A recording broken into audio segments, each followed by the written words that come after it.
So this case is such a mess that in the beginning, you don't even have a starting point. Except for Abraham Shakespeare winning the lottery. I said, you've won $30 million. Do not show this to anybody. But everybody's there saying, give me, let me have.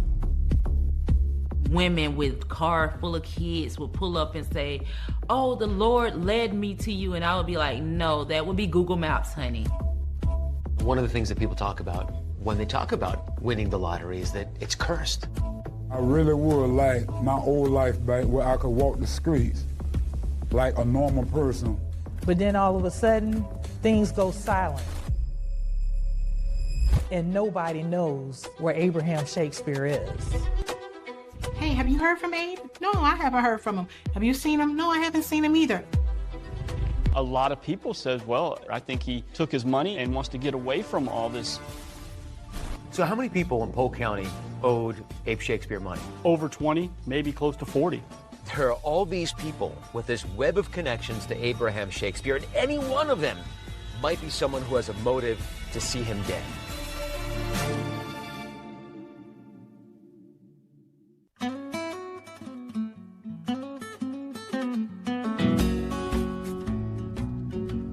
We all dream of a moment in life that will instantly change everything. A stroke of luck, and nothing will ever be the same again.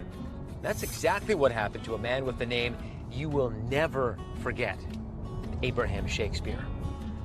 While Abraham Shakespeare was on a trucking route with his colleague, Michael Ford, they stopped at a convenience store. Mike Ford, who's the driver, says, you need anything? Abraham, who's staying in the truck, says, yeah, you know, give me 2 quick picks. Right here at this gas station in a town with a name you just can't make up, Frostproof, Florida.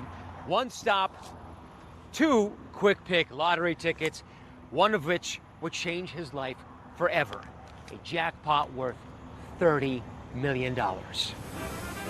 Hello, Florida. It's Wednesday, November 15th, and here are tonight's winning numbers. 12. When Abe realized he'd won the lottery, he wasn't even sure it was real. So he brought the ticket to his cousin, Ashley McMillan. I looked up at him, and I looked at the ticket again, and I looked up at him. I said, you've won $30 million. He said, okay, I just wasn't sure. I needed somebody I could trust to tell me that.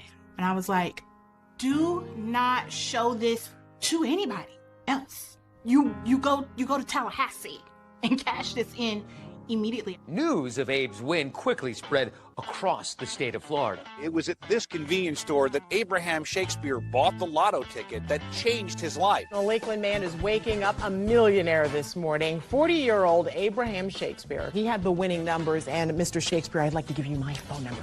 Yeah. He opted to take home the lump sum of $17 million. But then after taxes, he ended up with $12 million. Still, you know, $12 million is a huge chunk of change for a man with a pretty humble background who came from the central Florida town of Lakeland. Lakeland is small town feel with a little bit of city in it, beautiful lakes, areas are quiet, some parts are rural, and it's in between Orlando and Tampa. And here in Lakeland, Abe lived in a modest neighborhood where many folks struggled to make ends meet. This is the famous Abraham Shakespeare's ex-home, where he rented and lived. This is where they lived before. This is where they lived before he won the lottery. It was set up just like this. Nothing's changed besides painting. Pretty modest place. Pretty modest. Abraham's life has been hardscrabble for its duration. Abraham dropped out of school. He had been in a little bit of trouble as a youth, nothing major, just little petty theft kind of things. And as he grows older, he takes on a series of odd jobs. Riding the garbage truck for the city of Lakeland, sweeping up in somebody's barber shop. Abraham had a strong friendship with Greg Smith, who owned the barber shop. He was working at my barber shop as a cleanup guy, sweeping up and mopping floors. He was a less fortunate person, so let him work, get paid, or buy him something to eat. Abraham was an easygoing person. He took life just as it came. What kind of guy was he? He was a humble guy. Humble, respectful. You know, he wasn't a hard ass. He was a good dude. He didn't smoke, he didn't drink, he didn't do dope. He was just trying to survive, trying to make it in the world as most people do, but without being in the limelight of problems and trouble. Even though he didn't have a whole lot, he was very content.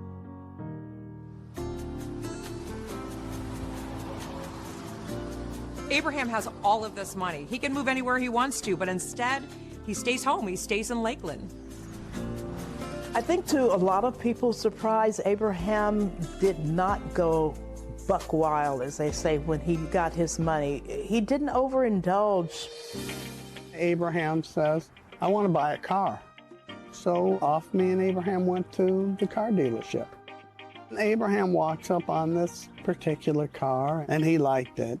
And I'm like, yeah, Abraham, that's nice, but you know, it's a used car.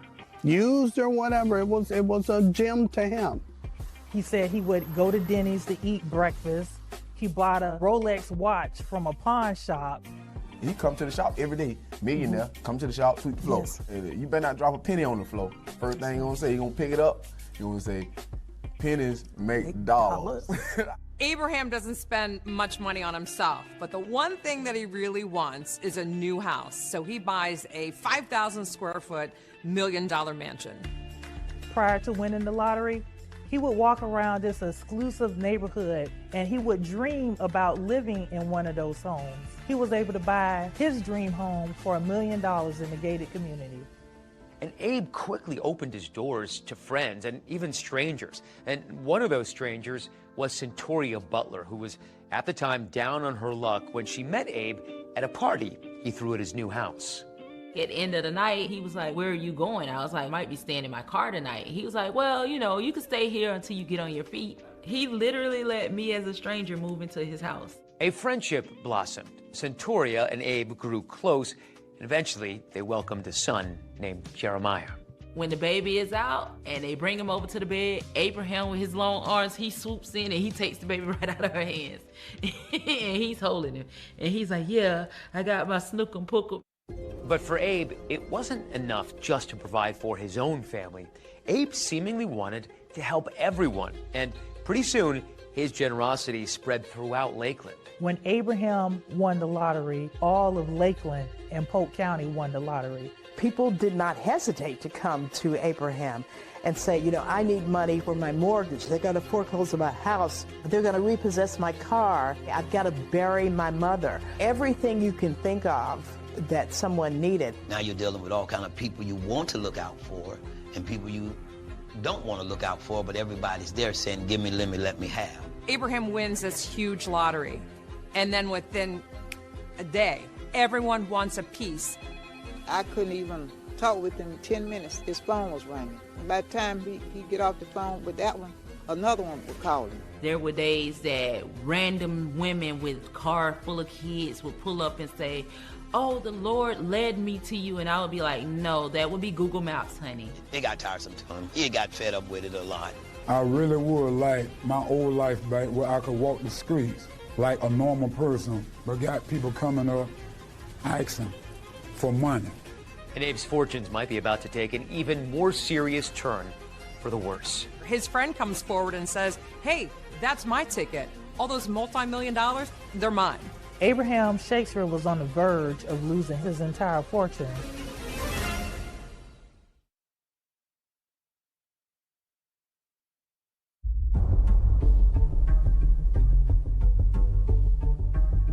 When Abe Shakespeare moved into that gated community, he was stepping into his life of luxury as a recent lottery winner. But those gates still couldn't keep people out. Friends, neighbors, even strangers still visited, asking for a favor, a loan, or a handout. I think it caused him more harm than good. I don't think he enjoyed that money. It was like, I wish I didn't even have no money. He was dead serious. there's something called the lottery curse. Lottery winners go bankrupt. They are killed, robbed, kidnapped, and scammed till the end of days. Most people work and struggle to get millions. When it's handed to you, it's an easy come, easy go, and you're open game. And if you're not prepared for it, you're screwed with it.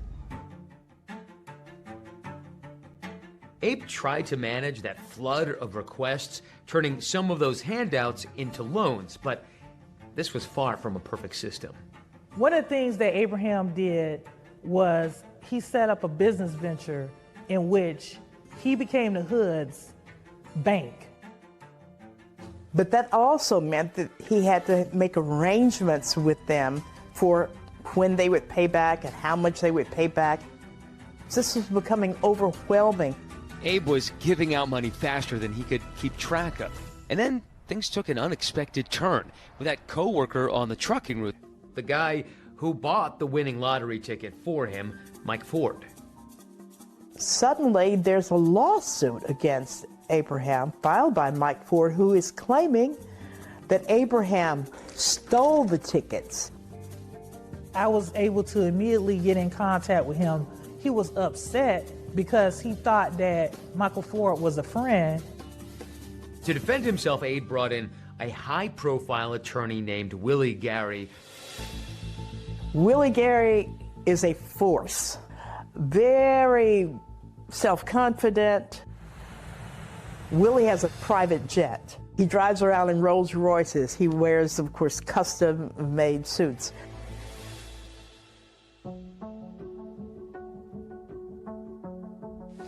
Please be seated, ladies and gentlemen. Mike Ford's claim was that Abraham had gone into his wallet, had taken the lottery ticket. Abraham denies that he ever stole that ticket. In response to the lawsuit, Abe alleged it was never about a stolen ticket. It was about a demand for $1 million. Abe's claim was that Mike basically went to him saying, hey, I want $1 million. And Abraham said, I'm not giving you any money. And that's when Mike said, well, I'm going to sue you. Ford has a different account. He says that when he asked Abraham about the ticket, Abe offered him $1 million, but later refused to pay, saying Ford couldn't prove the ticket was his. Ford versus Shakespeare was a 5-day trial. Michael Ford did his best to present his case, but the jury only took an hour to find against him. It was a battle over millions in that courthouse, but in the end, he got to keep all of his money. And then he met someone. He met someone who promised to help him, who promised to protect his fortune, to secure his future.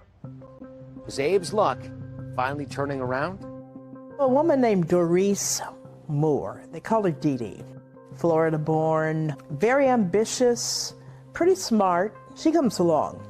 In fall of 2008, Dee Dee goes to this small business conference where she meets the realtor who sold Abraham his $1 million mansion. And she thought it would be cool to write a book about his life. Dee Dee is introduced to Abraham, and he agrees to let her profile him. She wanted to sit down and interview us for her book. Dee Moore seemed like she was a very professional woman. She was in a suit and heels and hose and everything, and said that she owned a company, American Medical Professionals. Dee Moore is a self-made businesswoman, a very successful businesswoman with a medical staffing company. And the more time Dee Dee spent around Abe, the more involved she became, not just as an author, but also as an advisor. She learns that he has all this money out there in the community. She said, you need a financial advisor. You need some financial help. I am an expert at that. The next thing you know, Dee Dee is Abraham Shakespeare's sidekick and his emissary who goes around to collect money. She had her own money. She didn't need his money. And that became a trust factor for him. He's like, you know, she has her own business. She, know how to run things. She gonna help me with my LLCs. Dee Dee wasn't just helping Abe with his money. She also started recording their conversations, capturing these behind-the-scene moments where, even with her help, he still appeared to be fed up. Do you get tired of people asking you for money all the time, Abe? Give me your opinion on it. I've been tired. A year ago. All of a sudden, things go silent, and nobody knows where Abraham Shakespeare is. None of his children had heard from him. His mother hadn't heard from him. Nobody had heard from him. And just like that, Abraham Shakespeare disappeared. No calls, no goodbyes, not a word to the people he loved. It was like he vanished into thin air.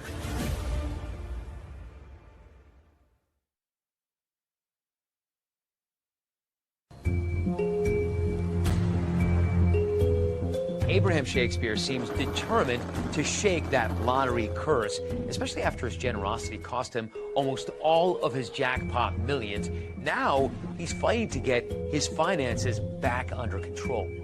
Everything was well, and then it got quiet all of a sudden.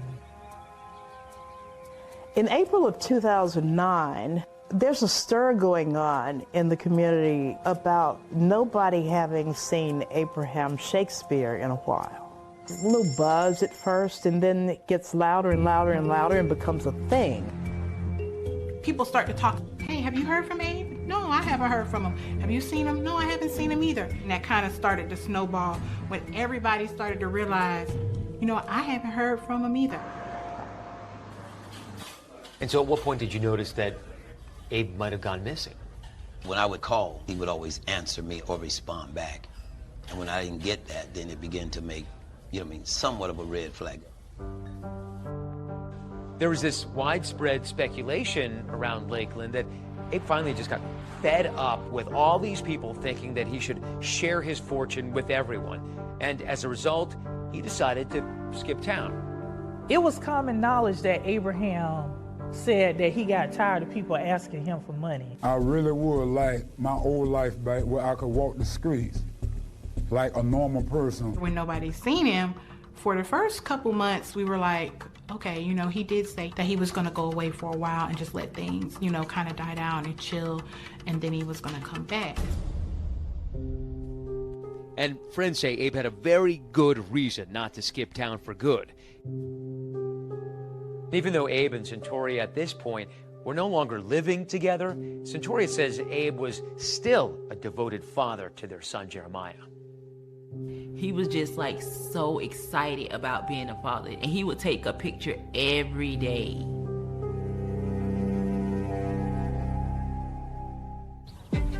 Finally, in November of 2009, almost 6 months since Abe disappeared, Abe's cousin, Cedric Edom, decides to file a missing persons report at the Polk County Sheriff's Office. Abraham's cousin, Cedric Edom, reported him missing to our missing persons unit, and that's where the whole investigation started. But the investigation gets off to a slow start. Lots of people are still convinced that there's an innocent explanation for Abe's disappearance. A lot of people said, well, I don't think he's missing. I think he took his money and wants to get away from all this. One of Abe's friends, Judy Hagens, even told the police Abe had mentioned leaving the country. Did he ever discuss any intricate plans with you that, hey, I'm going to disappear and nobody's ever going to see me again? Yeah, and he did. What was that about? Tell me. He really wanted to move to Jamaica. Still, there was an aspect of Abe's disappearance that puzzled some of his friends and family members. All of a sudden, they started receiving these random text messages from him. All of these people that Abraham would normally just pick up a phone and talk to or stop by to see were getting text messages. So at this point, there are a bunch of people coming out of the woodwork who are saying that they've heard from Abe. Right. I got a text at one point. And what did that text say? He was out and just didn't want to be bothered. And the mother of his child? Centauria, She received a text message saying he was going on vacation and leaving her for another woman. I'm texting Abraham, and I'm getting texts back, oh, I'm leaving you for this woman, and we're going to the Bahamas. I got a reply from his number. And the reply was, I don't need nobody filing no missing persons report on me. I'm fine. But Ashley and others close to Abe say they had some serious doubts about whether he was actually the person sending those texts, even though they were coming from his phone. I knew that wasn't my cousin. This is not Abraham texting me. There's no way that he could have constructed those text messages because Abraham Shakespeare could barely read and write. In fact, his cousin, Ashley McMillan, used to read him the greeting cards here at this Walgreens where she used to work. Before he won the lottery, he was always buying Hallmark cards. He was like, hey, can you come read this card to me? I need something that conveys like empathy or sympathy. I asked him one time, I was like, why can't you just read the card? And he looked at me, dead square in the face. It was like, I cannot read. It was so suspicious as people were getting text messages because he couldn't read or write. And if it wasn't Abraham, who were the text messages coming from? That was one of the biggest hurdles we had in the beginning of the case, was nailing down when the last time not only was Abraham seen, right, but when someone physically and actually talked to him on the phone. So this case is such a mess that in the beginning, you don't even have a starting point. Every time we would talk to someone, they had heard something different. It just seemed like every story was leading back to Dee Moore. And so we're just like, okay, we've got to talk to Dee Moore because this lady Dee is associated to every story that we're being told. For Abe's friends and family, it makes sense that if anyone knows where he is, it would be Dee. I mean, after all, she has been working closely with him to get his finances in order. As their friendship began to blossom, Abraham and Dee Moore hung out quite a bit. She became a major asset to him by helping Abraham collect on money that was owed to him. Everybody was very uncertain. Dee had an answer. When police interviewed Dee about Abraham's whereabouts, she says nothing's wrong. In fact, I'm in constant contact with him. Her statement was that she talks to him all the time. If we wanted to see him, she would make sure that she brought him to us. So she sends him a text message in front of us and it's like, Abraham, call me, please call me. We wait a little bit and nothing. And she's like, well, I'll call you in the morning as soon as we hear from him. We'll set up a meeting. So we left. Although Dee can't actually connect police with Abe on the phone, she is able to show them that video that she'd taken of Abe where he says he wants to skip town. So where do you want to go to? It don't matter to me. I'm not a picky person. Are you going to miss your home? Yep, I miss it, but life goes on. Weeks go by and there's no word from him, and suspicion begins to mount. But then this startling development. Out of the blue, Abe's mother, Elizabeth Walker, is having dinner at a Cracker Barrel and Elizabeth's phone rings. And she opens her phone and sees it's Abraham calling. And she said, oh my God, it's Abraham.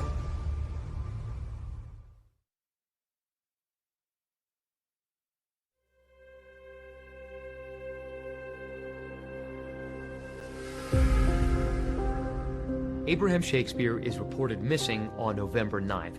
Most of his friends and family say they have not seen him or heard his voice since April. Is there a chance at this point in the investigation that Abe Shakespeare might just turn up somewhere? I think we thought that was a real true possibility. Once we put him in the national database as missing, we got calls from all over the United States, and some of them with super confidence that it was Abraham. It wasn't him, but we had to deal with a lot of that. With all of these empty leads, investigators are now looking at other angles. So there's a whole pool of potential individuals that you could look at with some sort of motive if his disappearance did, result in foul play. We certainly hope Abraham's alive and well, and he has successfully hidden himself away. But our investigation doesn't lead us to believe that at this time. At this point, detectives are not only concerned that lottery winner Abe Shakespeare might be missing, they're concerned he might be dead. So how many people in Polk County owed Abe Shakespeare money? Over 20, maybe close to 40. And so some of them would probably not be so upset if he never appeared again. That was the problem, is that there was a lot of people that owed him money. But investigators aren't particularly interested in a man who had claimed that Abe owed him something. Presiding, please be seated, ladies and gentlemen. Again, if you have a cell phone. Michael Ford lost a lawsuit to him, claimed the winning lottery ticket was his, went all the way to a trial.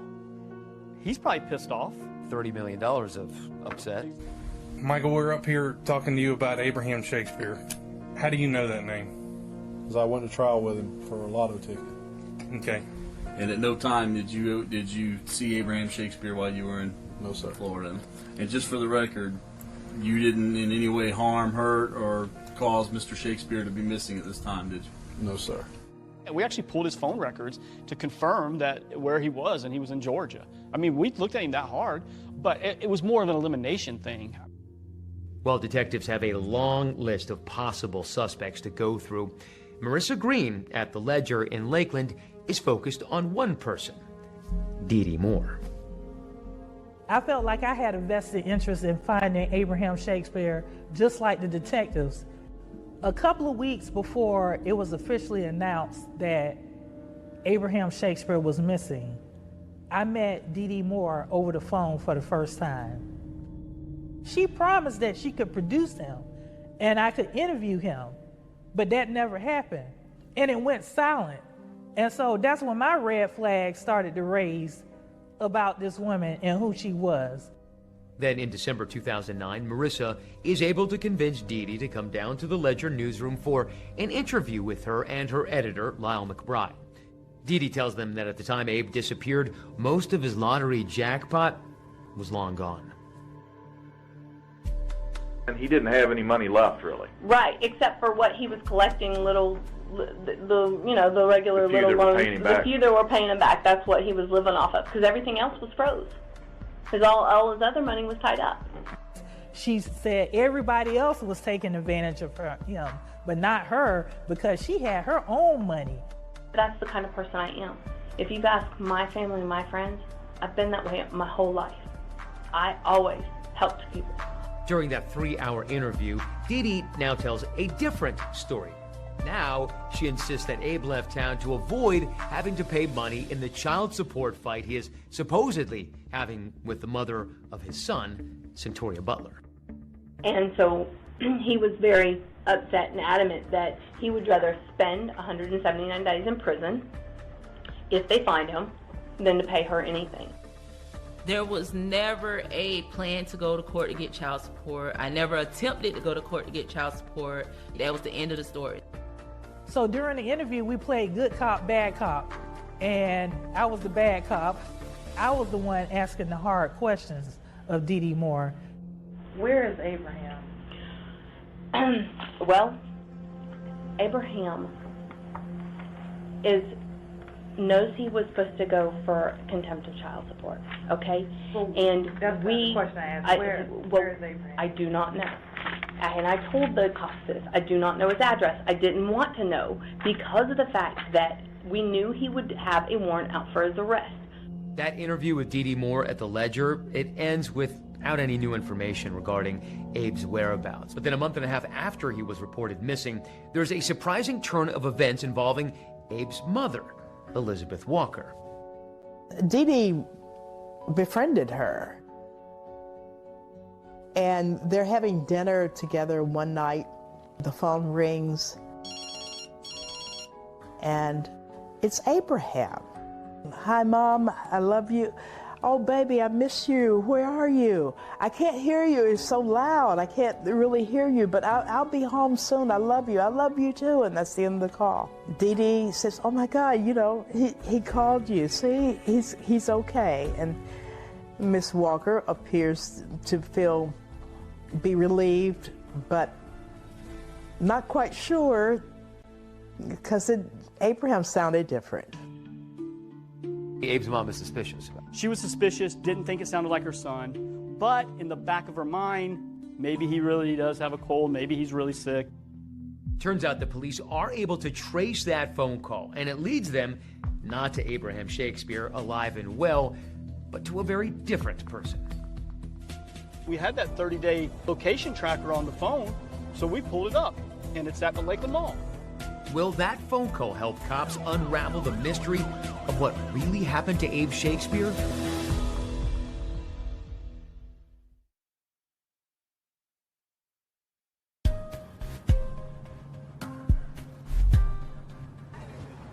Three weeks after Abe Shakespeare's disappearance is reported to police, the full attention of investigators is now on Dee Moore. She was supposed to have been his financial savior, but they've discovered that she has taken over his lottery fortune.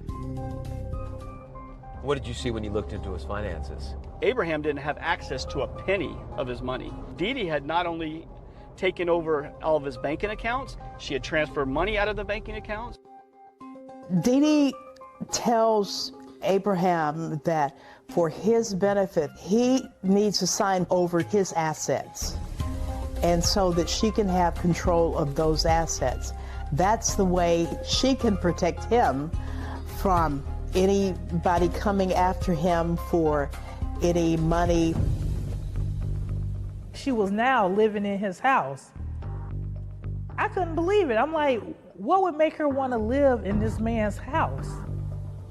Once we were going deep into the investigation, we tried to find out everything we could about Dee Dee, and we found out, you know, she wasn't who she portrayed herself to be. Dee Moore's got a checkered past. She's been in trouble with the law before. She's no angel. After graduating from Plant City High School in Florida, Dee Dee was eventually able to start up that medical staffing company. But she had her share of run-ins with the law, a no-contest plea for petty theft in 1999, and a guilty plea for check fraud back in 2002. There was also one incident where she falsely claimed she was carjacked after falling behind on her vehicle payments. So she drives the SUV down a dark country road one night, and two Latino men, this is her story, hijack her SUV, tie her up, rape her, beat her, and throw her on the side of the road, and take off with the SUV. Long story short, she had hired these guys to take the car and hide the vehicle from everybody. Dee Dee was convicted of insurance fraud. And that background raises a lot of eyebrows among detectives investigating Abe Shakespeare's disappearance. She definitely has the ability to manipulate, to lie, to concoct stories and so forth, yeah. We were really convinced that Dee Dee definitely had more information, and we wanted to push some buttons with Dee Dee. So police pressed Dee Dee for answers about how she's taken over Abe's finances. You are in essence Abraham, correct?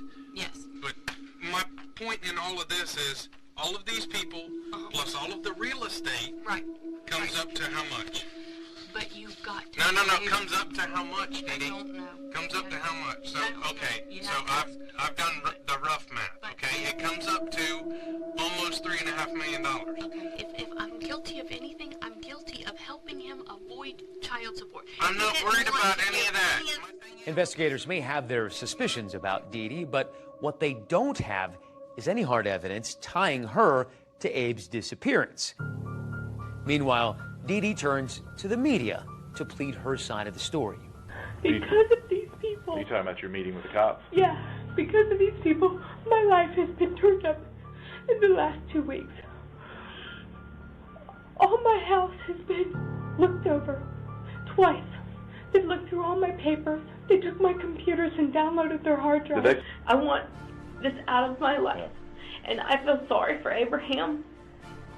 But it has hardened my heart. I don't know if I'll ever help anybody out anymore.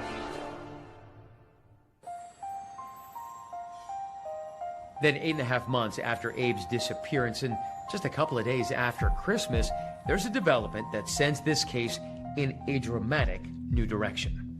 The thing that really turns the case was when Elizabeth Walker got that call from her long missing son. Dee Moore was at dinner with Elizabeth Walker when Abraham called. Abraham's mother called me, and she's like, Detective Clark, Abraham called me and told me Merry Christmas and that he's okay. But she said, it didn't really sound like my son. And I said, what number did that call come from? And she's like, it said private. It didn't take long for them to look at phone records. Investigators quickly learned two very critical pieces of information. First, that number is not Abraham Shakespeare's. Second, someone with that phone itself is located very close by, a local mall. So they rush to that local mall to figure out who it is. And incredibly, at almost the same moment they drive in, so does Dee Moore. And then in drives Dee. It's like a gift from God dropped to us. Crazy. We watch her get out, meet with this guy, hand him a wad of cash. And this was just, stinking the high heavens. They talk for a minute. She gets in her car, and she drives away to the north, and this car with this gentleman in it drives away to the south. So we get behind the car, we're following it, and we're like, let's stop it. We go to stop the car. So I just jump out, I go to the guy, and I go, you can either park your car, get in our car, and come with us, or we're going to try to put you in prison the rest of your life. And he goes, well, I guess we're coming with you. The man in the car, the man who got the cash from Dee and who owns the phone that made the call to Abe's mom, he is none other than the friend of Abe's who ran the local barber shop, Greg Smith. Do you know Dee Moore? That's what they asked me. Now I'm thinking to myself, Lord Jesus, what is going on? Did you make a phone call to Abraham's mother? I said, yeah. Well, I make the phone call to his mother, pertaining to be Abraham. I'm supposed to mimic his voice and the way he talked best I can and tell his mom that I'm okay. Said she's gonna pay me $350. I didn't feel right about it, but I thought I was helping Miss Walker feel better because she's been worried about her son. Greg told them then, I think that Abraham is dead. They said, we think so too. And they said, we need you to keep meeting with Dee because we think she has something to do with this. And we need you to work for us. And I'm thinking to myself, man, when I needed this man stepped in and helped me. And the reality of what's at stake sinks in for Greg Smith. The light click on, okay. She actually is under investigation for killing Abraham Shakespeare. I was like, I'll do what I can. And so begins an elaborate plot to take down Dee Moore and prove her involvement in Abraham Shakespeare's disappearance. Now, this is going to involve not only an undercover sting, a can of Red Bull, but also a discovery made right in this yard.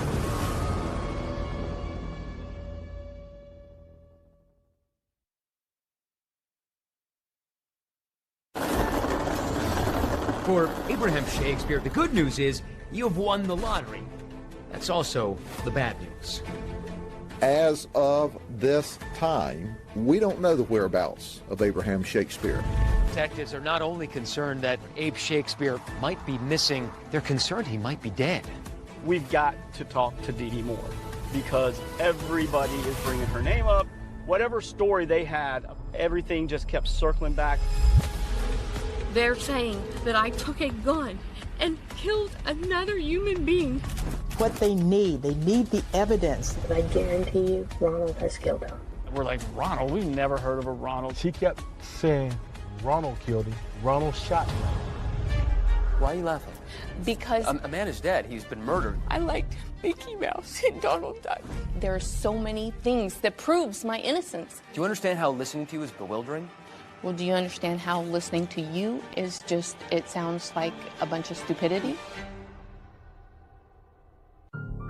Hello, Florida. It's Wednesday, November 15th. New York tonight's winning numbers.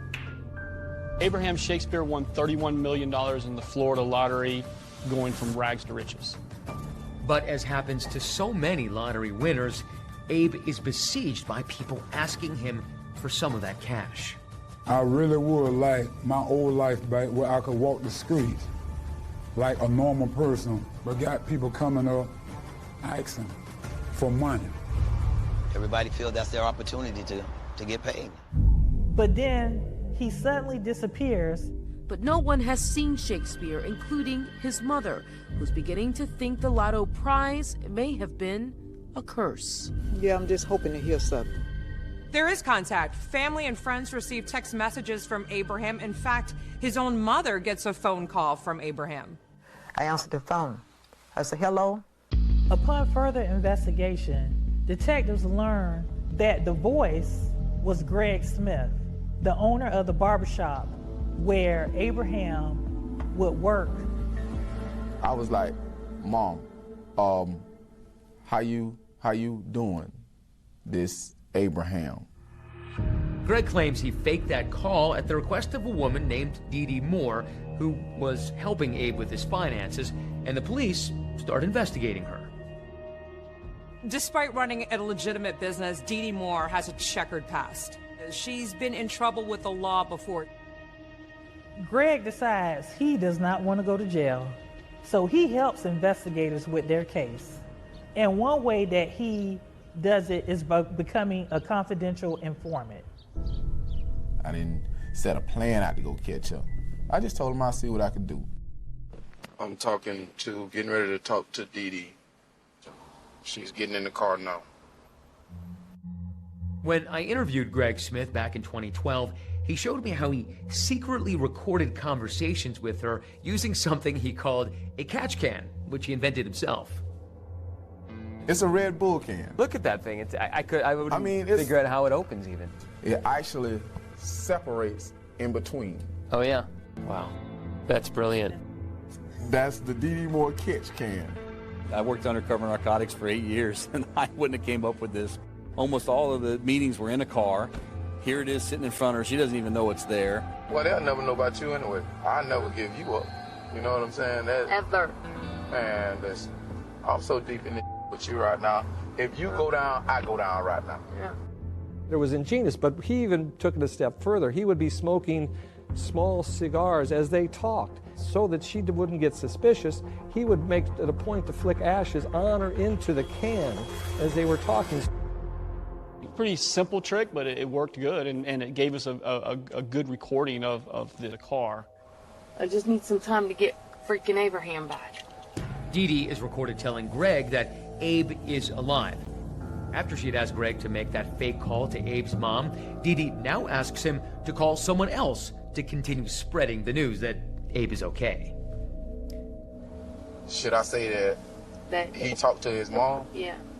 Yeah, see, that's gonna make him more convincing. But he told her if she tells anybody, he'll never call back.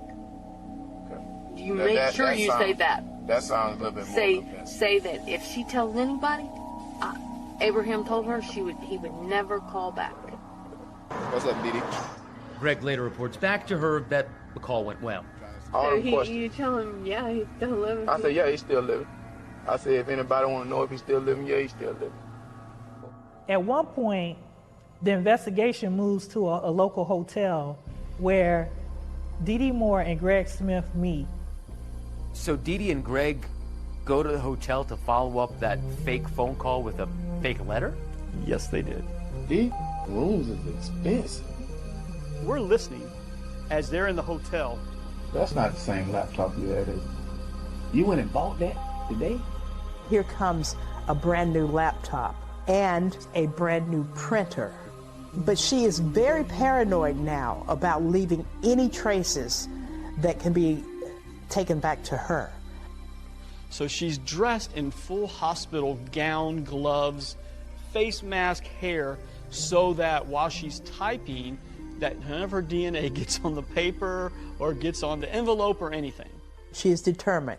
You will not find any Dee Moore DNA here. Chocolate, I don't want you to show this letter to the cops. I just want you to tell them that it was me. They spent about 2 hours composing this letter to Abe's mother, with Greg offering suggestions to Dee Dee about how Abe would actually talk. And we're down there laughing because Greg's like, no, maybe you should say bro instead of brother. If I had to take this letter here, and I had to read this letter, and I had to understand this letter, the letter is convincing to me. It couldn't have came from you. How do you do it to anybody, but how do you do it to a 70-plus-year-old woman who hasn't seen her son in months? I mean, devious, manipulative, evil. He puts it in the mailbox, he leaves, I take the letter out of the mailbox and put it in evidence. Remember, those close to Abe knew that he could barely read or write. I mean, this is a copy of the letter. Yeah. And for a guy who, even though his name was Shakespeare, I mean, right, he didn't write. This is like 6 or 7 pages. Exactly. I only wrote you just in case you really worried, just in case you can't keep this to yourself and you're really worried about me. Here's a Christmas present to you. The letter is more like a treatise about everything that Abraham would be trying to explain to his mother about why he went away and what hassle he went through once he got all the money, and how sometimes he wishes he didn't have all this money, but that he's doing okay and he's trying to stay away and get his life together. I mean, it went on and on and on for pages. But what Dee Moore does next will remove all doubt Abraham Shakespeare is not okay at all. With a body, I can do a plea deal with him. What do you want? 50 grand. If you do this, you're going to be a very popular person. You're going to be a legend.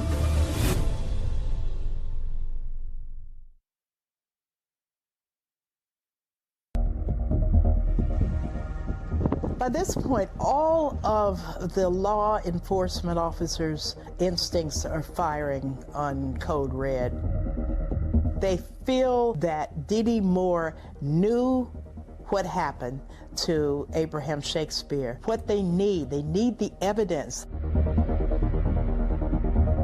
So at one point, you ask the sheriff to hold a press conference. As of this time, we don't know the whereabouts of Abraham Shakespeare. And at that point, the sheriff says, hey, we think that Abe Shakespeare may have been met with foul play. We suspect that he's met an untimely death. He also names Dee Moore as a person of interest. I must tell you, folks, that certainly it is fair to call Dee Moore a person of interest. After that press conference, I believe she felt the walls closing in on her. So immediately she calls Greg Smith. We've got to do something. Did you see what Sheriff Judge saying about me? And that's when the next phase of the case begins, convincing Dee Dee that if Abe is actually dead, to admit what really happened. They come up with this idea that they will get a fall guy who will say, you know, I'll take the blame and say that I killed Abraham Shakespeare.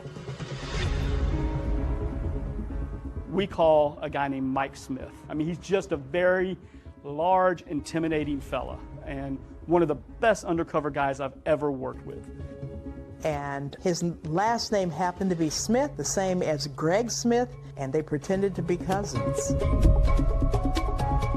So we tell Greg, we just want you to tell her that you have a cousin that's going to prison. If there happens to be something wrong with Abe, I bet for the right amount of money, he'll take a murder rap. And I said, I know somebody. I got a cousin finna do 25 years that'll take that rap. Yeah, I got somebody. Here's the deal. I went and talked to him. He said, okay, I'll do this. When can I help them? She reacted way more than we expected. She immediately says, I want to meet him. I want to meet him as soon as possible. So soon after, they arrange a face-to-face meeting in another parking lot in Lakeland. I pulled in right about this area here. Okay. And parked. She comes over, he jumps in the back seat, she jumps in the front. Hello. Hello. All right, this is my baby right here. You gotta take care of her. He introduces us. We talk, small talk, briefly for a couple minutes. Who does she think that you are at this point? At that point, Greg had sold a story to her that I was a drug dealer. I was just a drug dealer. He knew I was just a drug dealer. They got busted by the feds that was going away, that was willing to take the rap. Yeah, I'm in over my head. I've never been through nothing like this in my life. The meeting is taking place in a undercover vehicle that we had equipped with listening devices and recording devices. And what was Dee Dee's demeanor like in the car? Was she twitchy? Do you think she was all chipper, just normal. I believe the question was, why would you take the rap? Why would you do that, though, for me? I'm going anyhow. I'm going anyhow. Well, I can tell you, if you do this, you're going to be a very popular person. You're gonna be a legend, and probably on the Oprah show. When I told her, I said, I got busted by the feds, man. I'm gonna go do 25 years. I need the money to leave to my baby mama so she can take care of my child. What do you want? 50 grand. Okay.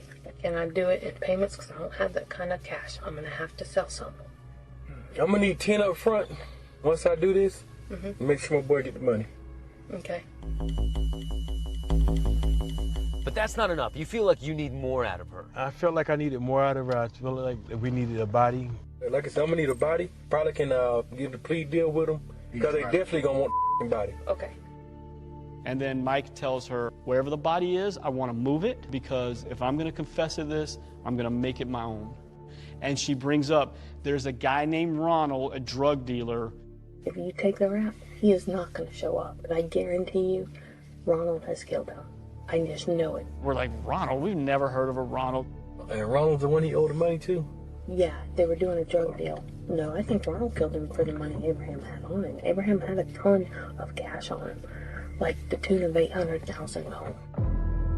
This is a huge development. Whoever Ronald is, Dee Dee has just admitted for the first time that she knows that Abe is dead. That's the biggest moment of the case. That's where we know 100% he's dead. I mean, for us, couldn't have been a bigger moment than that right there. She kept saying, Ronald killed him. Ronald shot him. I said, well, where's the body, Dee Dee? You get with Ronald and ask him, Ronald can tell us body at. That way when I plea deal with, I can tell them the body is right here and they will dig him up. Okay. And they'll have a body. Okay. Get with Ronald, find we need to know. Okay. I'll back up my boy. Okay. I'll do it. All right. Thank you. All right. It was nice meeting you. The next morning, Dee Dee calls Greg and says, we need to meet and make it quick. Dee Dee wants Mike Smith to be able to confess as soon as possible so that the investigators will stop looking at her. Do you think that they're watching all the properties and all the friends' properties I have? He goes and meets Dee Dee, and Dee Dee hands him a towel. There's something wrapped in the towel, and she tells him, this is the gun that was used to kill Abraham. We're going to grind then we put his handprints on it, and we'll put it somewhere. So she handed over her gun to you. Exactly. She trusted you that much that she handed you the murder weapon. Exactly. She asked him to meet him back at the same spot later in the night. She would show him exactly where the body was. This is the perfect time. Plant City. We'll call me in Plant City. Yeah. All right. We set it up for her to take me to the body now. Just like I figured, the body's still on that property. We're moving the body tonight. Dee Dee thinks that once Greg and his cousin dig up the body, she's going to be home free. But she has no idea what is actually about to happen next.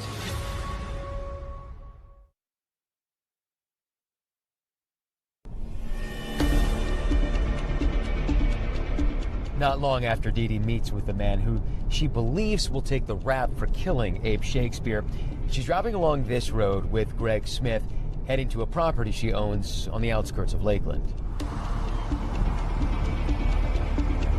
So Highway 60, it's considered a rural area of Hillsborough County. There's a lot of tomato fields, strawberry farms, and so forth. You feel like you're in the country. Dee Dee's property has 2 ranch-style houses that are several yards apart. They parked over in this house. We're just kind of on the side of the road with our lights off. She walks Greg right here. There was a 30-foot by 30-foot concrete slab. Concrete slab in the middle of a field? Yeah. And she takes a piece of angle iron and sticks it in the corner of the slab and sticks it down in there and says, dig. Abraham's body's right there. It's right there. It'll be 9 foot. It'll be 9 foot deep.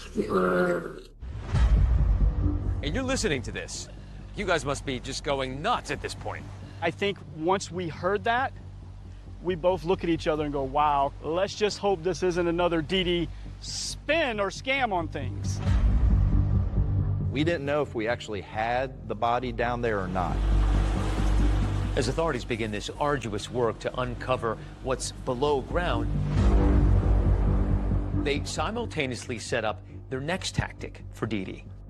A few hours later, investigators have Greg call her again. He says, there's a big problem. When we went to dig up the body, the place was swarming with cops. Dee Dee's response? Meet me at the mall. Greg and Dee Dee then meet when all of a sudden, boom, cops pull up. They jump out and they bust Greg.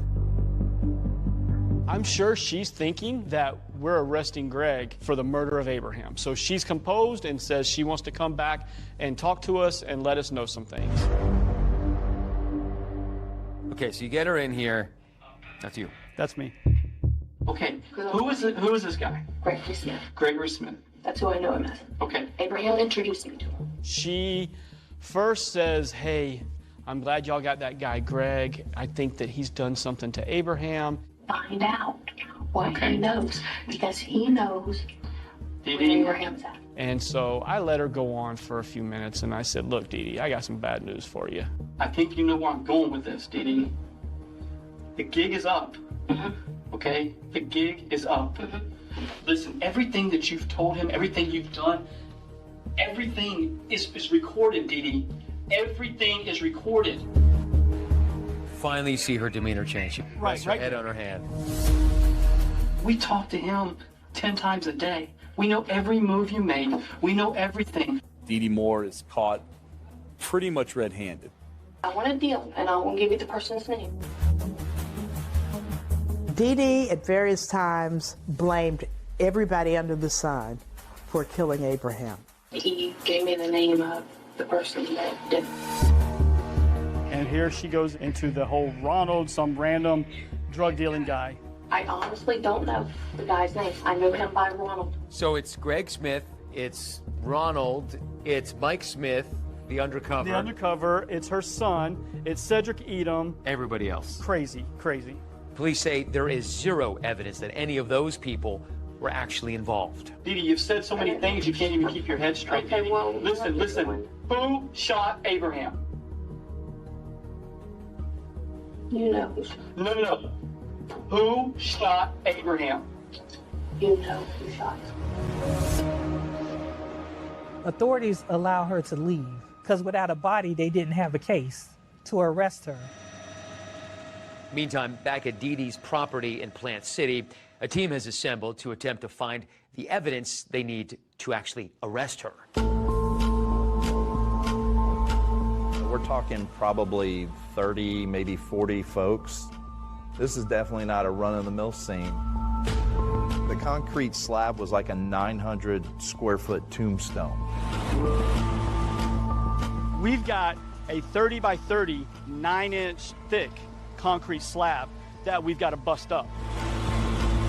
On day one, there was nothing found. They kept digging, and digging. This is a painstaking task. This is 2 inches at a time, sifting through everything. This was almost an archaeological dig here. It was. I mean, every quadrant, everything, just so we didn't miss anything. And at a point, once we hit about 9 feet, we started to uncover what appeared to be human remains. You were able to look at this corpse, and you knew it was Abraham. You didn't need I DNA? didn't need fingerprints. I didn't need DNA. I mean, of course we did that, but I looked, and there's Abraham. Investigators from Polk and Hillsborough counties announced a discovery tonight. We have recovered human remains. The media was doing a stakeout to try to get reaction from Dee Dee. And she drives by in a truck, rolls her window down. I'm only coming out because the media will not leave. And it develops into kind of an impromptu news conference. They're saying that I took a gun, put it up, and killed another human being, and I would never, ever do that. But the very next day... Hey, Dee Dee, they're calling you a murderer. Are you a murderer? No. Doris Dee Moore denied any involvement in Abraham Shakespeare's murder as she was led into a deputy's car tonight. It was shocking. Here's someone who was supposed to be helping this guy with his money, and now she's the one charged with his murder.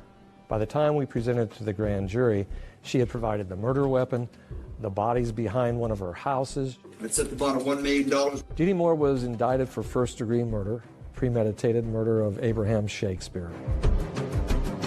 Dee Dee pleads not guilty, and when her trial starts... As the now dark-dressed and dressed in yellow defendant took copious notes, lawyers from both sides made their opening arguments to the jury of 8 men and 4 women. There's one big question. Will a jury believe her defense that she was actually a victim herself of the person she claims killed Abe?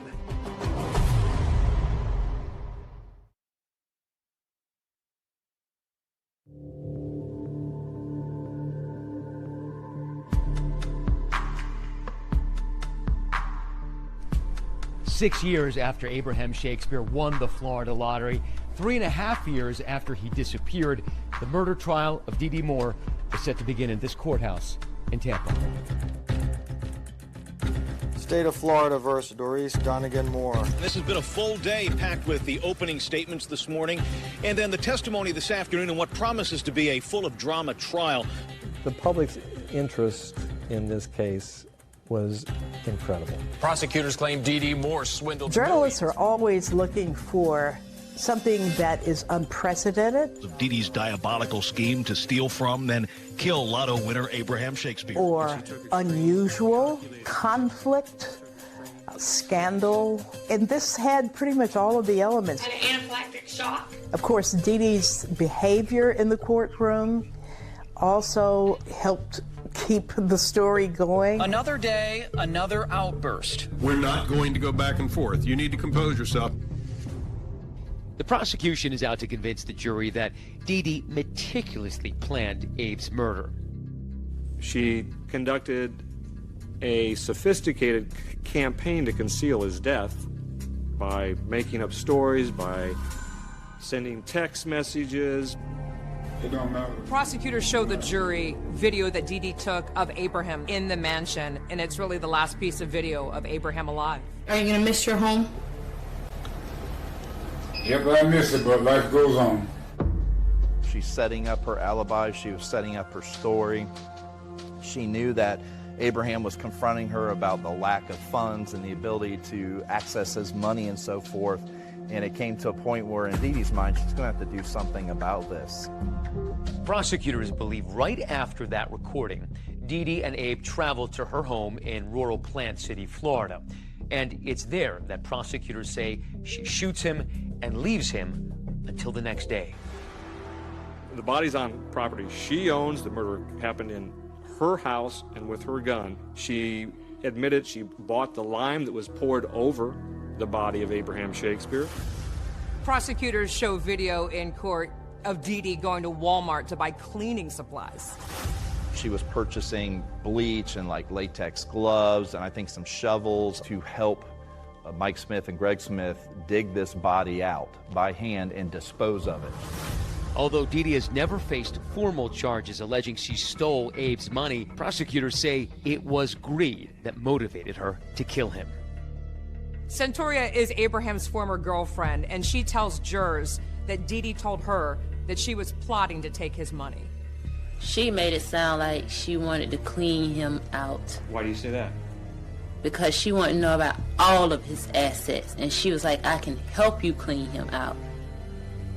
It was just a level of disgust to just know that this is what such a caring and giving person endured. But the prosecutor's star witness is Greg Smith, who takes the stand to deliver some of the most compelling and devastating testimony at the trial so far. Greg Smith had been recruited by the sheriff's detectives to become her confidant, and the courtroom was just spellbound by his testimony. I'm grown and don't have to come back. When Greg Smith read the letter that Dee Moore had composed in the motel room, jurors were on the edge of their seat. I've been through a lot, Mom. You know it. You should understand more than anyone. I just need time. The prosecution also asks Greg Smith about that supposed drug dealer who Dee Dee claimed was the one who actually murdered Abe. I honestly don't know the guy's name. I knew him by Ronald. Did Miss Moore address who to blame if you got caught? Yes, she was addressing the guy Ronald, the imaginary character that she made up. Ronald is nothing but a fictional character, a character that she created out of her imagination. The defense, such as it was primarily based on that old premise that the state's case was all circumstantial, that there was no hard evidence, there were no eyewitnesses. The burden of proof is on the state. It's a very high burden of proof beyond any reasonable doubt. Dee Dee's lawyer tells the jury there's plenty of reasonable doubt here and that there could be many other possible suspects. That the drug dealers or killers saw fit to threaten her to keep her mouth shut, or else they would harm her and her son. The defense argues that Greg Smith could actually have been the mastermind in Abe's murder. If you study those tapes, most of the ideas about the fall guy, about where's the body, we've got to find the body, we've got to dig up the body and move it, all those things. By the end of their case, the defense called 0 witnesses, and Dee Dee herself never testified on her behalf. Tonight, after just 3 hours of deliberation, a jury handed down their verdict. But no matter what the jury decides about her fate, Bring the jury in. Dee Dee's about to tell us exactly what she thinks about it.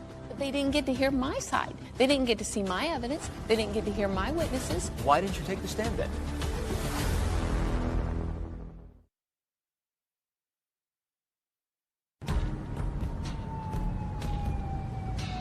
After almost 2 weeks of this roller coaster murder trial, it's now up to the jury to decide Dee Dee's fate.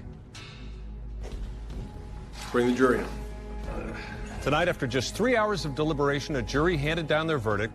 Juries do unpredictable things at times. Is that indeed the jury's verdict? It was probably 7 o'clock at night. A storm was coming in. Right as they read guilty on the first count, The defendant is guilty of first-degree murder. a clap of lightning happens outside and just kind of lights up the courtroom. It was kind of like, yeah, it was wild. Abraham Shakespeare was your prey and your victim. Money was the root of the evil that you brought to Abraham. The judge made a brief statement about how heinous her crime was and that he would be sentencing her to life in a Florida state prison without the possibility of parole. I felt like he did get justice because even though his life was cut short, her life is just going to be long and miserable. I won't forgive her. I don't forgive, and I never will.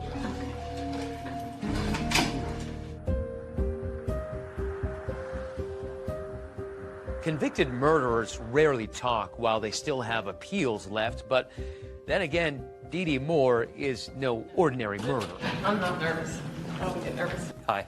After Dee was sentenced to life in prison without parole in 2012, 2020 was granted an exclusive interview with Dee here in her cell block's cafeteria. Upon arrival, we quickly learned that Dee wasn't exactly camera shy. Yeah, I've been on TV before. Okay, that's good to hear. Yeah. You're a pro. Let me show you this.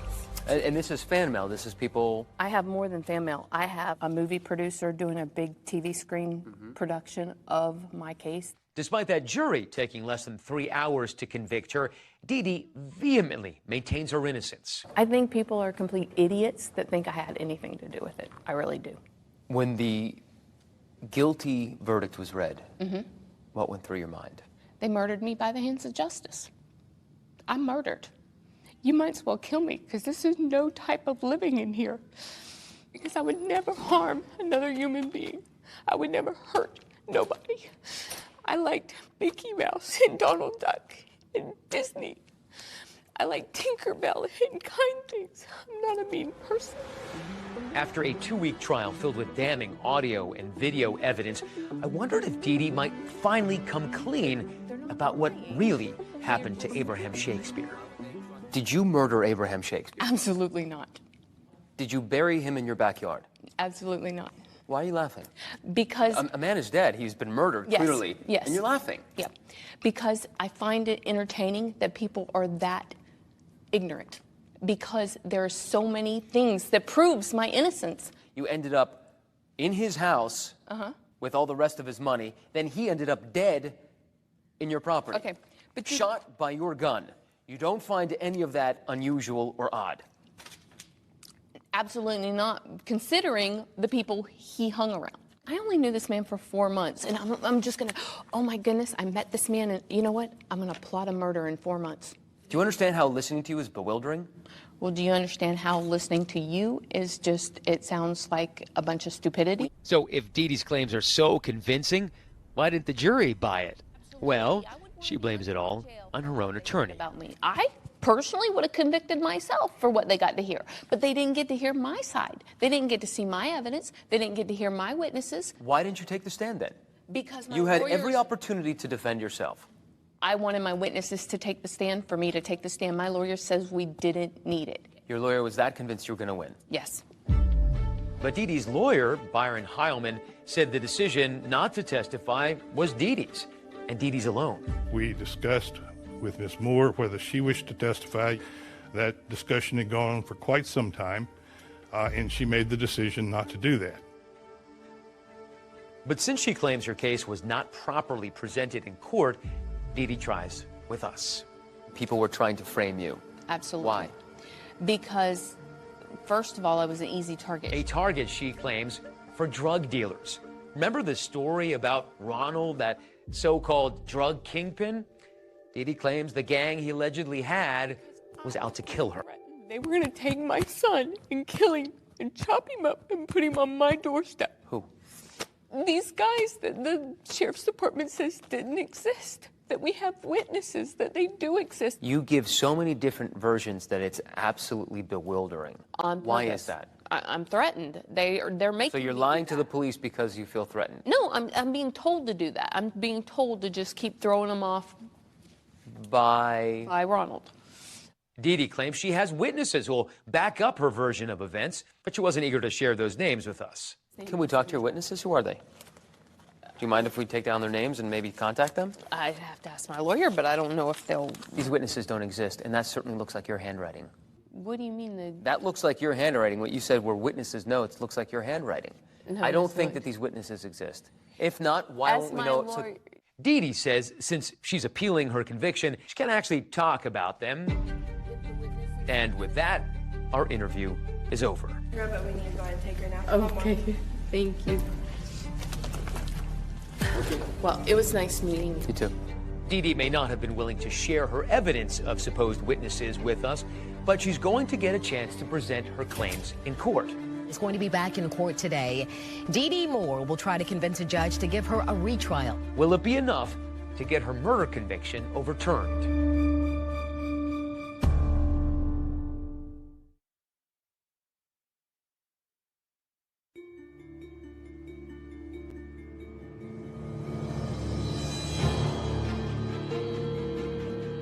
After years of filing motions to appeal her conviction, in July of 2023, Dee Dee finally gets another day in court. Dee Moore is back in a Tampa courtroom demanding a new trial. Dee Dee tells the judge that she was framed by investigators who were paid off by those drug dealers that she alleged were doing business with Abraham Shakespeare. They're being paid under the table because cocaine dealers can afford a lot. The investigators denied Dee Dee's allegations. I have never heard of anything of this corrupt drug network involving Abraham Shakespeare or corruption within either of our departments. It's absurd. That's the stupidest thing I've ever heard. The judge denied Dee Dee's request for a new trial. But that wasn't the last time we heard from Dee Dee. More than 12 years after we first talked in Florida, we spoke to Dee Dee again on a call for prison. Tell me, how are you? I'm fine. I've been working on my case, and I've got my appeals out, so I'm waiting patiently. How long have you been incarcerated in jail and in prison at this point? 14 years. You still do not admit that you murdered Abe Shakespeare? Absolutely not. I didn't. 14 years is a lot of time to think. Do you ever go back and think about Abe, about Abraham Shakespeare? Absolutely. Yeah. It was wrong. There was no reason for him to pass away over money. But for them to lie in public and say that it took his money, the whole situation was so stupid. You murdered him and you've taken zero responsibility. And you're saying, like, in past tense, that it's so sad he had to pass away. Abraham Shakespeare did not pass away. Abraham Shakespeare was shot at close range. Everything they said in jury trials was not true. I thought that you might, Remorse? more than a decade after our interview, have some remorse, some reflection about what had happened. That maybe there was a little bit of softness in your heart about Abraham and about your responsibility here. There is plenty of softness in my heart. She is still as adamant as she ever was that she was framed, that Abraham Shakespeare was murdered by someone else. She denies taking Abe's money. She denies doing anything wrong. Abraham Shakespeare not only lost his fortune and his life, he lost the chance to see his children grow up. Everyone, thank you for coming to The funeral was very emotional. It was a celebration of his life, but it was also very sad to learn that he was killed for his money. Was just something that everybody could not understand. He was a kind-hearted person who genuinely wanted to help people. He helped tons of people in this city. He kept people from going into foreclosure. He paid light bills, phone bills. He honestly did that. Imagine just spending your last $4, which is what Abraham Shakespeare did on those lottery tickets, putting your last money on a far-fetched dream. Abraham did a lot of good with some of his winnings. The favor wasn't returned to him. He was a wonderful man. Yeah. He will be sorely missed. I'll never forget, after they found him, I remember having a dream. And I remember in the dream telling Abraham, oh good, you can come with me now. And he kept saying, no, you'll be okay.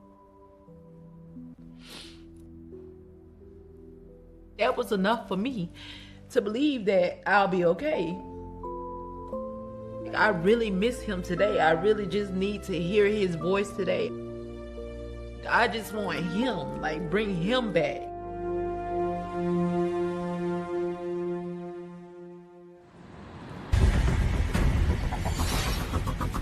This is a true murder mystery.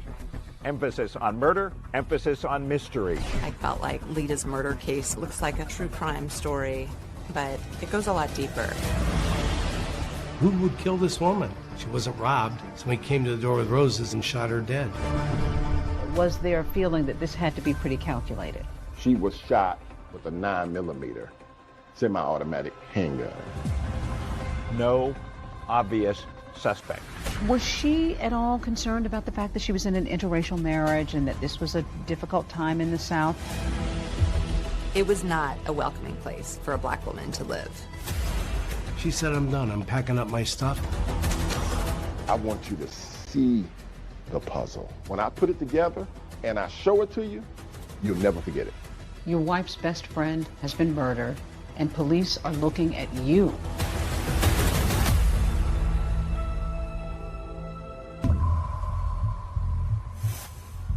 It's a chilly, drizzly winter Atlanta morning, and 35-year-old Lita McClinton is suddenly awakened. It's around 8:15 in the morning, and she heard the doorbell ring. And she tightens up her rope and goes downstairs to open the door. And I think she was probably not going to open it, but she looked through the keyhole and saw that the person had a box of flowers. There was a man standing at the door holding a long white box of long stem roses that had a big thick pink ribbon around it. So she receives the flowers, thinking that this is a delivery. She was really excited. She thought that it was a gift from one of her friends. In a sea of red brick townhouses, Lita's white one stands out. Her best friend Poppy and 3-year-old daughter have spent the night, and they are still in bed upstairs, just waking up. Poppy hears her say, "Good morning," to the man at the door. The flower delivery man produces a handgun. He fires a shot. She actually put the box of roses in front of her face. The second shot went right through the center of her head, and she fell with a large thud. Lita's friend Poppy was upstairs with her toddler. Right away, she grabbed her daughter and hid her into a closet and said, "You gotta be quiet as a mouse." She didn't know if the gunman was gonna come for her. Lita's neighbor hears the shots, then sees the guy running like a bat out of hell, just booking it out of the complex, and he calls 911. The first police officer is only a few blocks away, and he gets the call, and so Lita's been shot. Lita's mother called her husband. When they went to the hospital, they were put in a separate... Not murder. So when the shooting happened right here, neighbors were shocked and on edge. Sullivan was found in the doorway of her townhouse, shot twice in the head. It's pretty surprising that in this area, those kinds of things probably wouldn't happen. How did you learn that Lita had been killed? I ran to the TV because I heard Sullivan on Slayton Drive. Police say a box of roses was found near her body. The gunman apparently posed as a delivery man. And I said, "Oh my God, that's Lita." Detectives on the scene found a bullet fragment, 2 shell casings, and the box of roses. 2 gunshots from a 9mm penetrated the box. The weapon was never found. To this day, it's never been found. In this case, you had just a minor amount of evidence. At the time, it was the top story on the news, and law enforcement officers felt a great deal of pressure in order to bring Lita's killer to justice.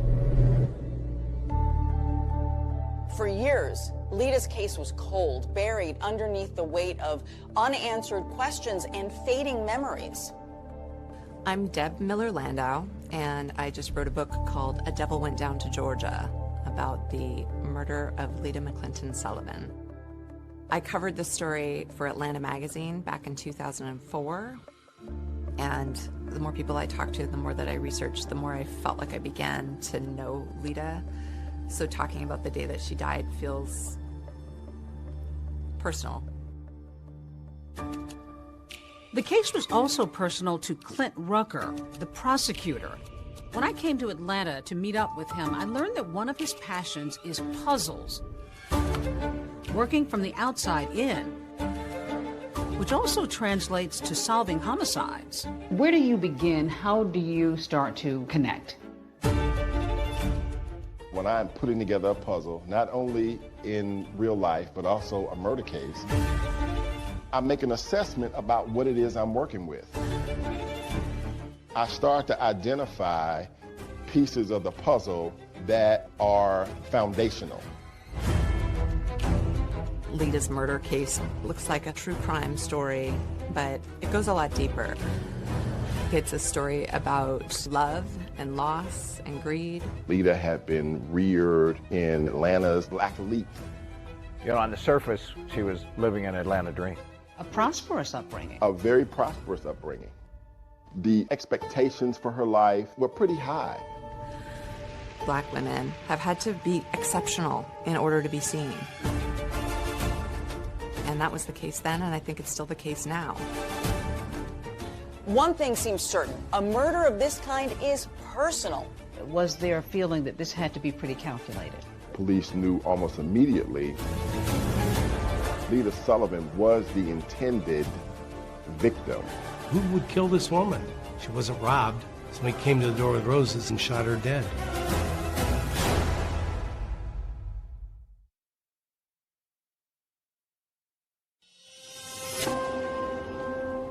Atlanta had its fair share of crime, but this was most certainly one of the highest profile cases that got reported in the news. Sullivan was shot twice in the head. A box of roses found next to her body. Using a flower delivery man and shooting her, it was something that just kind of stuck out to me. Atlanta, Georgia, billed as a vibrant melting pot, a destination for creatives. But if you grew up in Georgia in the 1970s, as I did, you know this was a very different place then. One still emerging from the dark shadows of segregation and racial tensions. What was 1970s Atlanta like when she was sort of coming along? We've got African Americans that are kind of ascending into really prominent positions. Lita also is ascending because her parents are part of this movement. Lita's parents, Emory and Joanne McClinton, were both power players, movers and shakers in Atlanta. Emory McClinton was on the State Board of Transportation. Joanne McClinton was a member of the Georgia legislature. Joanne will tell you stories about being in really interpersonal meetings with Dr. King. She was the Maynard Jackson's campaign manager when he ran for mayor. I think the McClintons had high expectations for who Lita would become. Lita Sullivan was a true daughter of Atlanta. She was just a gem, very, very proper. And she had grown up in a world of cotillions, so she really was sort of that classic upper crust black person growing up in Atlanta. She knew where she was going. She had a great sense of style. And absolutely charming. After high school, she went on to Spelman College. Her parents sort of hoped that she would enter the political arena like they were, but she was very much into fashion. She was working at a boutique at Lenox Square, and in walks this guy who had unruly curls and weird glasses and just immediately saw Lita and was taken with her. Fresh out of college, 24-year-old Lita is smitten with James, Jim Sullivan. He's a bit older, 35, and he's also white. He showered her with gifts. He just completely showered her with attention. He comes in, he dazzles her. What did you learn about him? I learned that what he saw was a fantasy in Lita. I think he looked at her as a young, very attractive, very smart, African-American female. Another big difference between them is class. Lita has been raised in Atlanta's high society and Jim on Boston's gritty South Side. He grew up in a very middle to lower middle class environment. He went to Holy Cross College, got a bachelor's degree in economics. He always wanted more for himself. He always wanted to be a rich person, but it didn't seem like that was in the cards. He was an accountant. He was working hard, but he really wasn't getting ahead. But life is about to change for Jim Sullivan when he inherits a thriving liquor distributorship from his uncle, worth millions of dollars. Crown Beverages was worth around $3.2 million. Jim had become a wealthy man.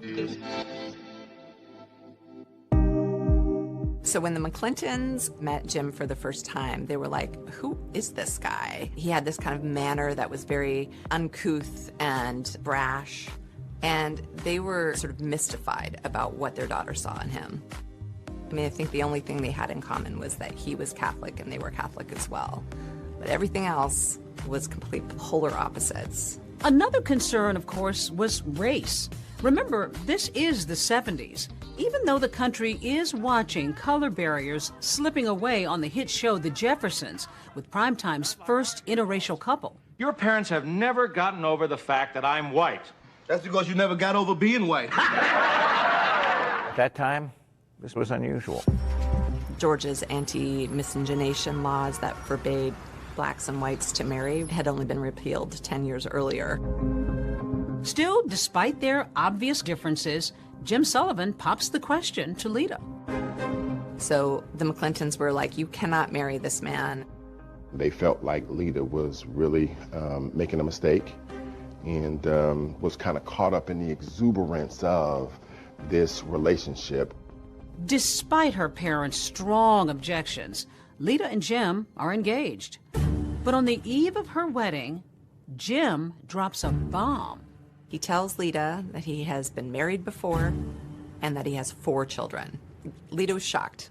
And then, the very same night, Jim Sullivan blindsides his bride-to-be again. He whips out a piece of paper and he says, can you sign this? And then she looks down and sees that he's drawn up a prenuptial agreement. And she's like, what is this? Apparently determined to protect his newfound wealth, Sullivan surprises Lita with a prenup, which says that in the event of a divorce, she would walk away with virtually nothing.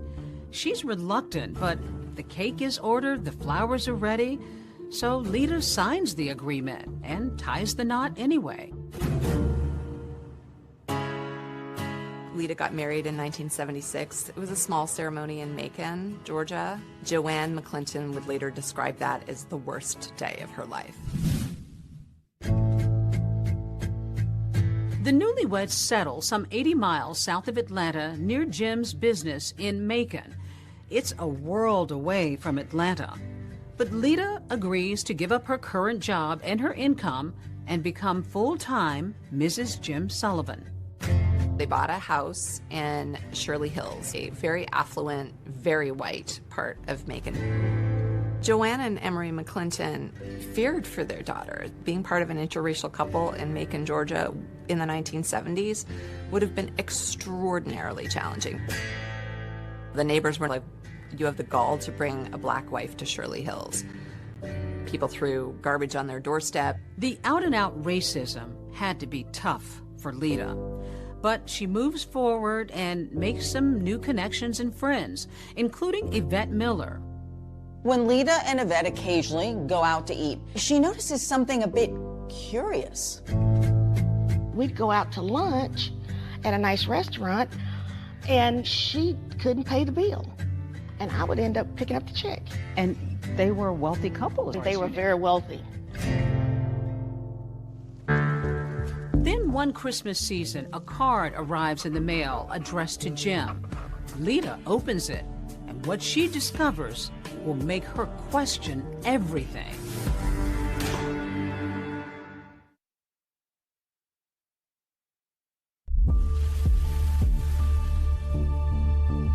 Lita and Jim Sullivan's first few months of marriage seemed to be going well. They were both intelligent, both attractive, definitely upper class, high society.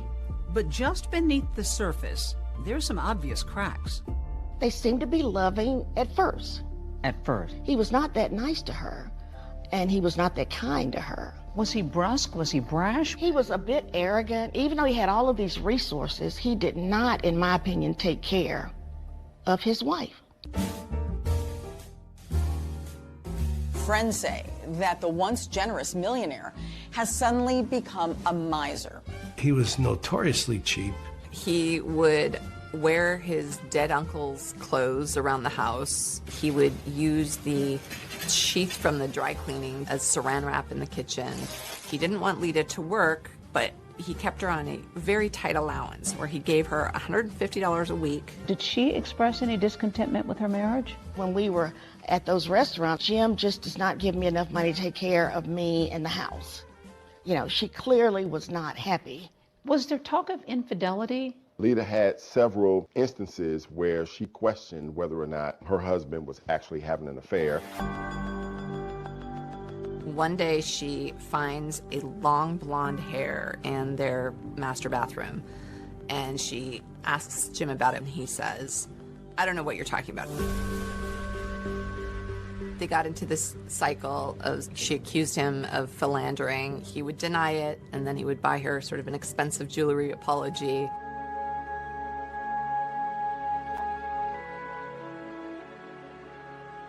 Then, during the holidays one year, Lita makes another stunning discovery. A Christmas card came addressed to Jim. She opened it. A woman wrote in something like, missing your kisses. The woman's return address was on the envelope, so Lita went and spoke to her, and the woman said that she had been having an affair with Jim. Lita is distraught and goes home to be with her parents in Atlanta.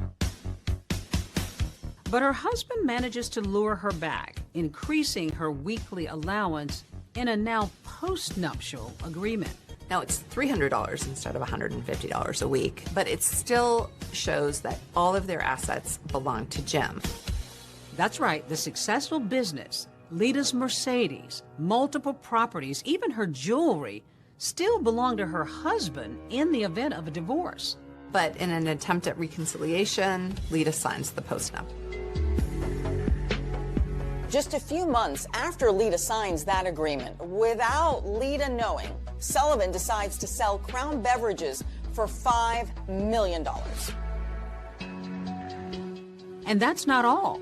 He tells her they're moving to Palm Beach, Florida. Lita was in shock. She had any clue that he was going to whistle her down to Palm Beach.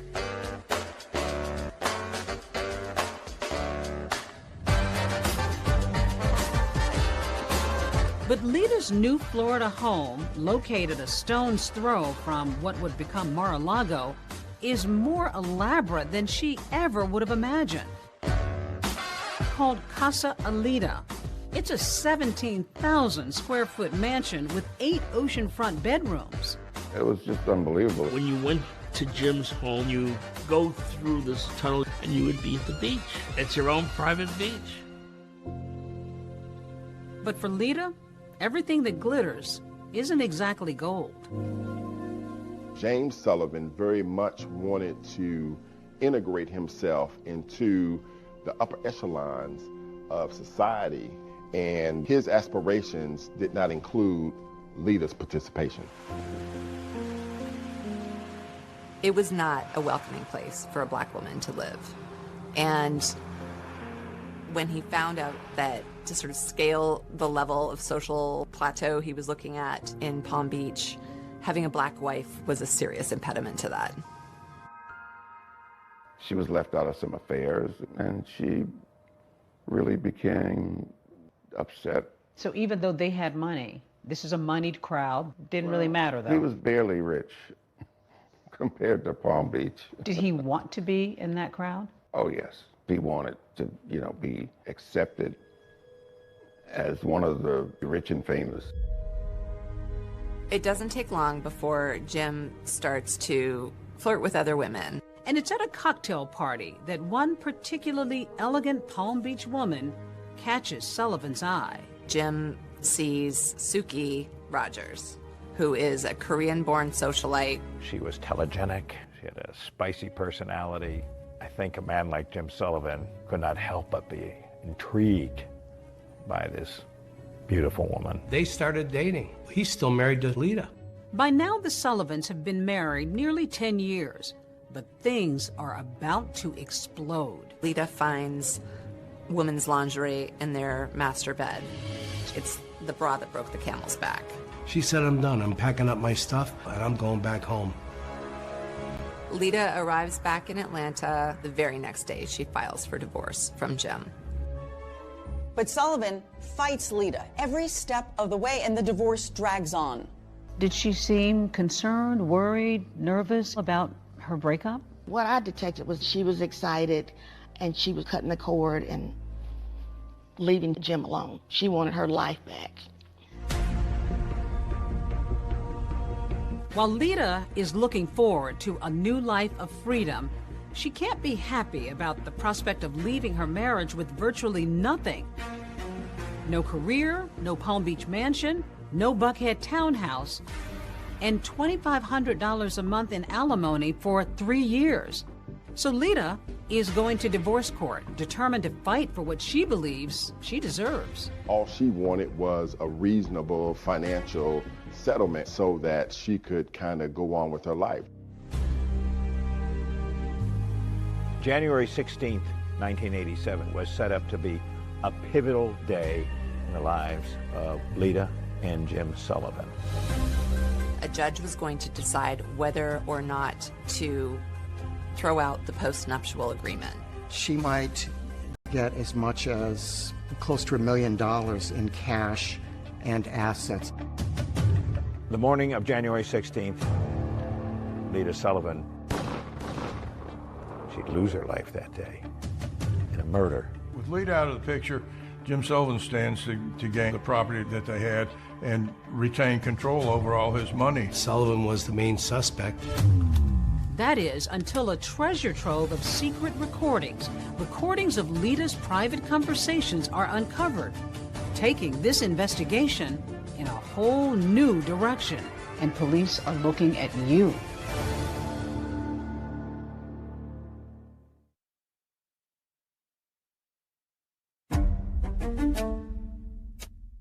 You know, you make a big circle and you put everybody in it that's close to Lita. Everybody's a suspect. But the first one would be the husband.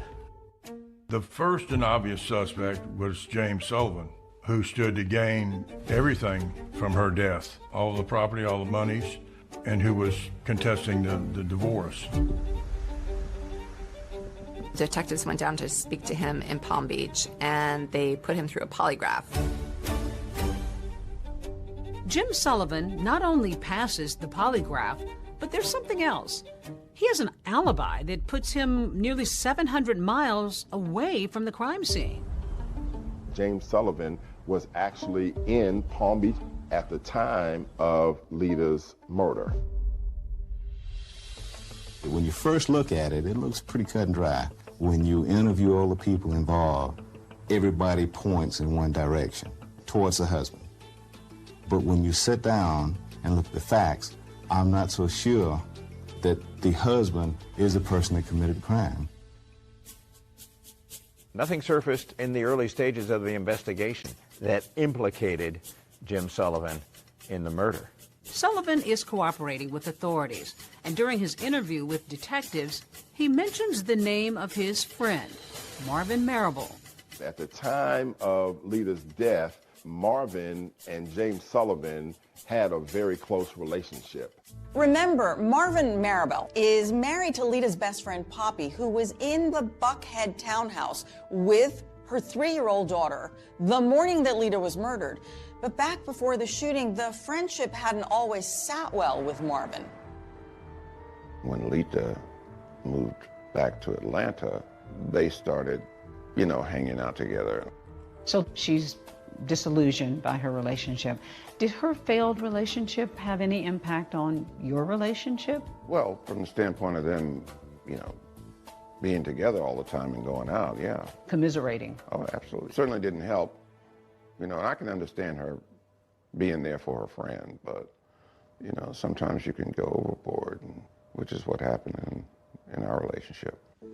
Marable, a former New York State trooper turned entrepreneur, says Lita would often spend hours at his home with Poppy. And it was during this time, he says, coincidentally or not, that his own marriage began to unravel.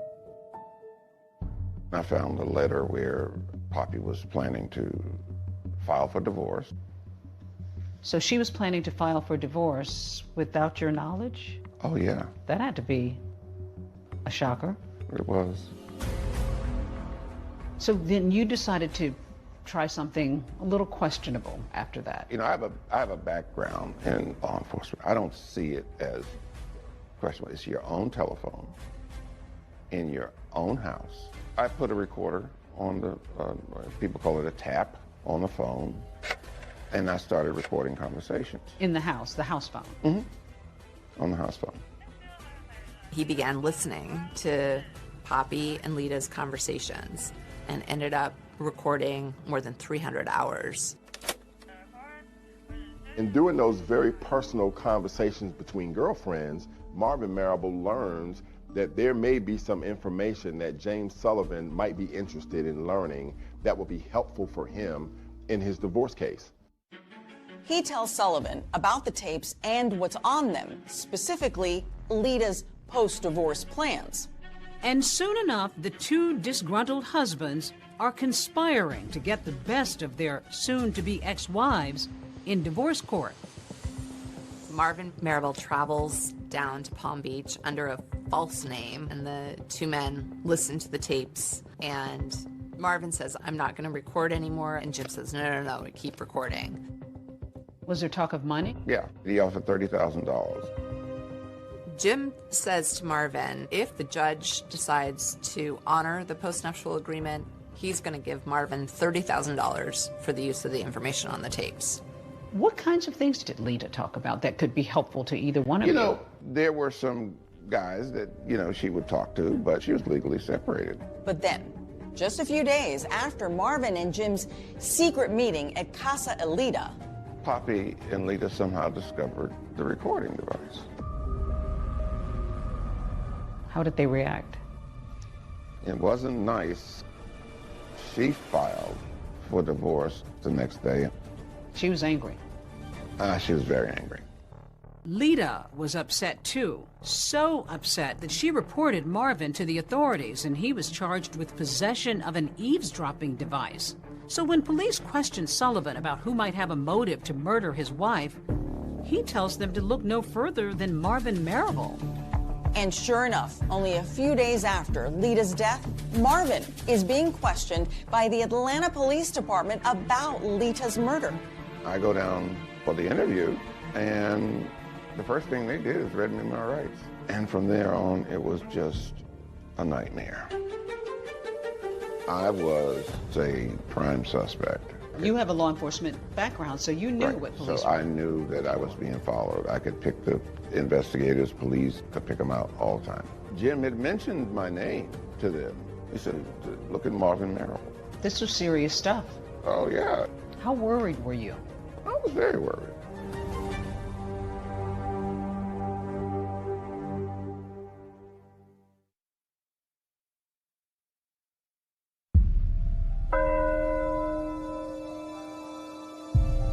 Joanne and Emery McClinton were beyond devastated.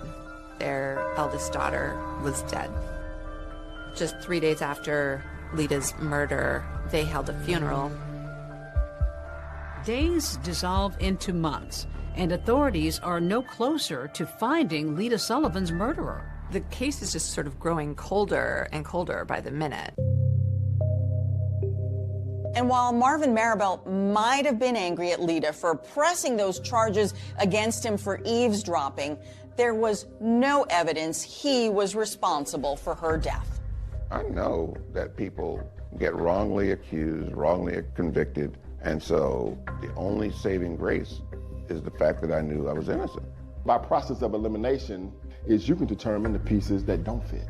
and just eliminate them. The way in which we eliminated Marvin Marable as a suspect, there was just not enough to connect him directly to the crime itself. As for that eavesdropping device charge, Marvin was put on probation, which he completed, and then he was exonerated. But on those recordings Marable made, Lita had talked about other men, something that her soon-to-be ex-husband Sullivan pointed out to police. He made allegations that she was participating in extramarital affairs, and that perhaps this was the action of, you know, a disgruntled boyfriend. We have a lot of major players. At this point in the investigation, we have a lot of suspects. One of the first men police question is a professional athlete. Lita and him had been friends when she was in Palm Beach. The police quickly found out that he was in prison for drug possession. That athlete is behind bars when Lita is killed, so clearly he can't be the trigger man. Then investigators turn their sights to a prominent Atlanta businessman. And he and Lita had been childhood friends, and they sort of rekindled their friendship. And they realized that he had no motive, and they found nothing that connected him. Authorities also take a hard look at another suitor who had taken Lita to dinner the night before her death, and get this, had also given her 2 roses. The suspect was a man named Bob Daniel, and Bob had had an incident a couple months before the murder where, in a drunken rage, he came to Lita's house, smashed his car into the garage, and as the cops were taking him away, he said, "I'm gonna kill that." So, serious red flag. But that lead didn't go anywhere either. Bob had just had quadruple bypass surgery. You know, the police ultimately decided that Bob had nothing to do with it. It's the unknowing that makes it so difficult. And to know that there are individuals who may be walking around now planning and plotting to do the same thing to somebody else is abhorrent to me. I remember having the impression it was like a festering wound for them. The McClintons want to draw attention to a $25,000 reward in the case. The cause of finding justice for Lita became their obsession, became their passion. The reward is for the arrest and conviction of those individuals responsible for our daughter's murder. To catch Lita's killer, the Atlanta Police Department assigns 2 veteran detectives to the case. If Lieutenant Walker bears a resemblance to actor Billy D. Williams, Welcome Harris reminds one of Columbo, the dogged, disheveled detective of television fame. Building a murder case was like making a mosaic. You know, you get a shiny piece of glass here, a gem there. You put it together and you hope that from it emerges the shimmering image of a killer. This particular case deals with what I consider to be high society. It contains a little bit of everything. Intrigue, mystery. These days, a lot of murders are solved using DNA technology, ring camera technology.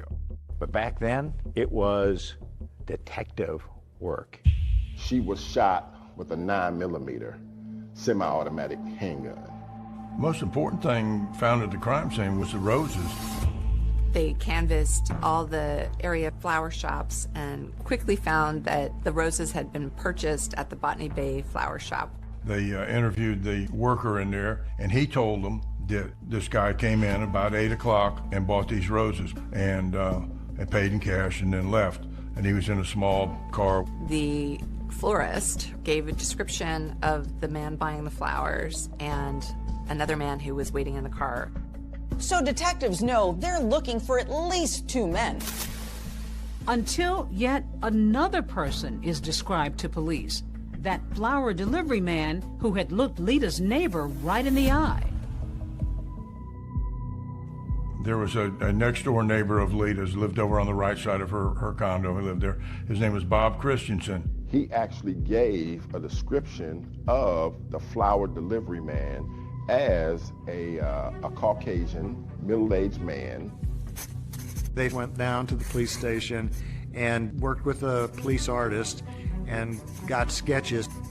As the sketches were being completed, the officers were realizing, obviously, that the shooter was not Jim Sullivan and that the other individuals were all three distinct individuals. They didn't look anything like each other, so therefore we knew three people were involved.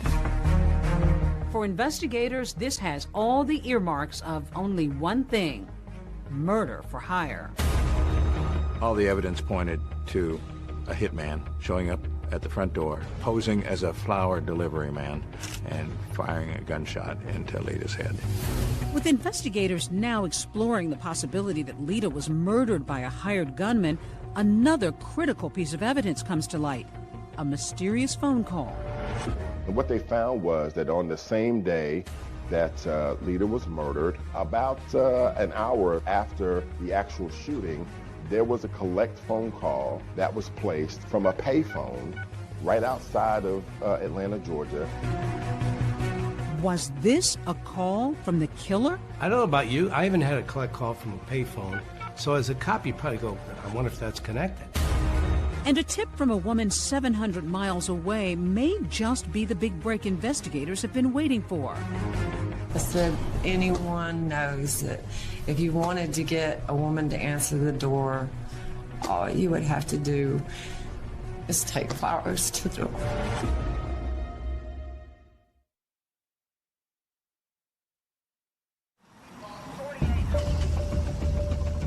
This was a huge puzzle of a case. A hitman showing up at the front door, posing as a flower delivery man, firing a gunshot into Lita's head. How did your puzzle-solving skills come into play? You figure out what fits and what doesn't fit. I want everyone listening to this to know that I am absolutely innocent. The loss of a daughter. They still don't have the murder weapon. But they do have witnesses. Do you know anybody can possibly take care of my problem for me? Because I need some help here. Anyone knows that if you wanted to get a woman to answer the door, all you would have to do is take flowers to the door. She suggested the flowers. She suggested the flowers. You actually brought in a doorbell. Why? To have that sense of what Lita Sullivan experienced right before her murder. She's about to meet her maker.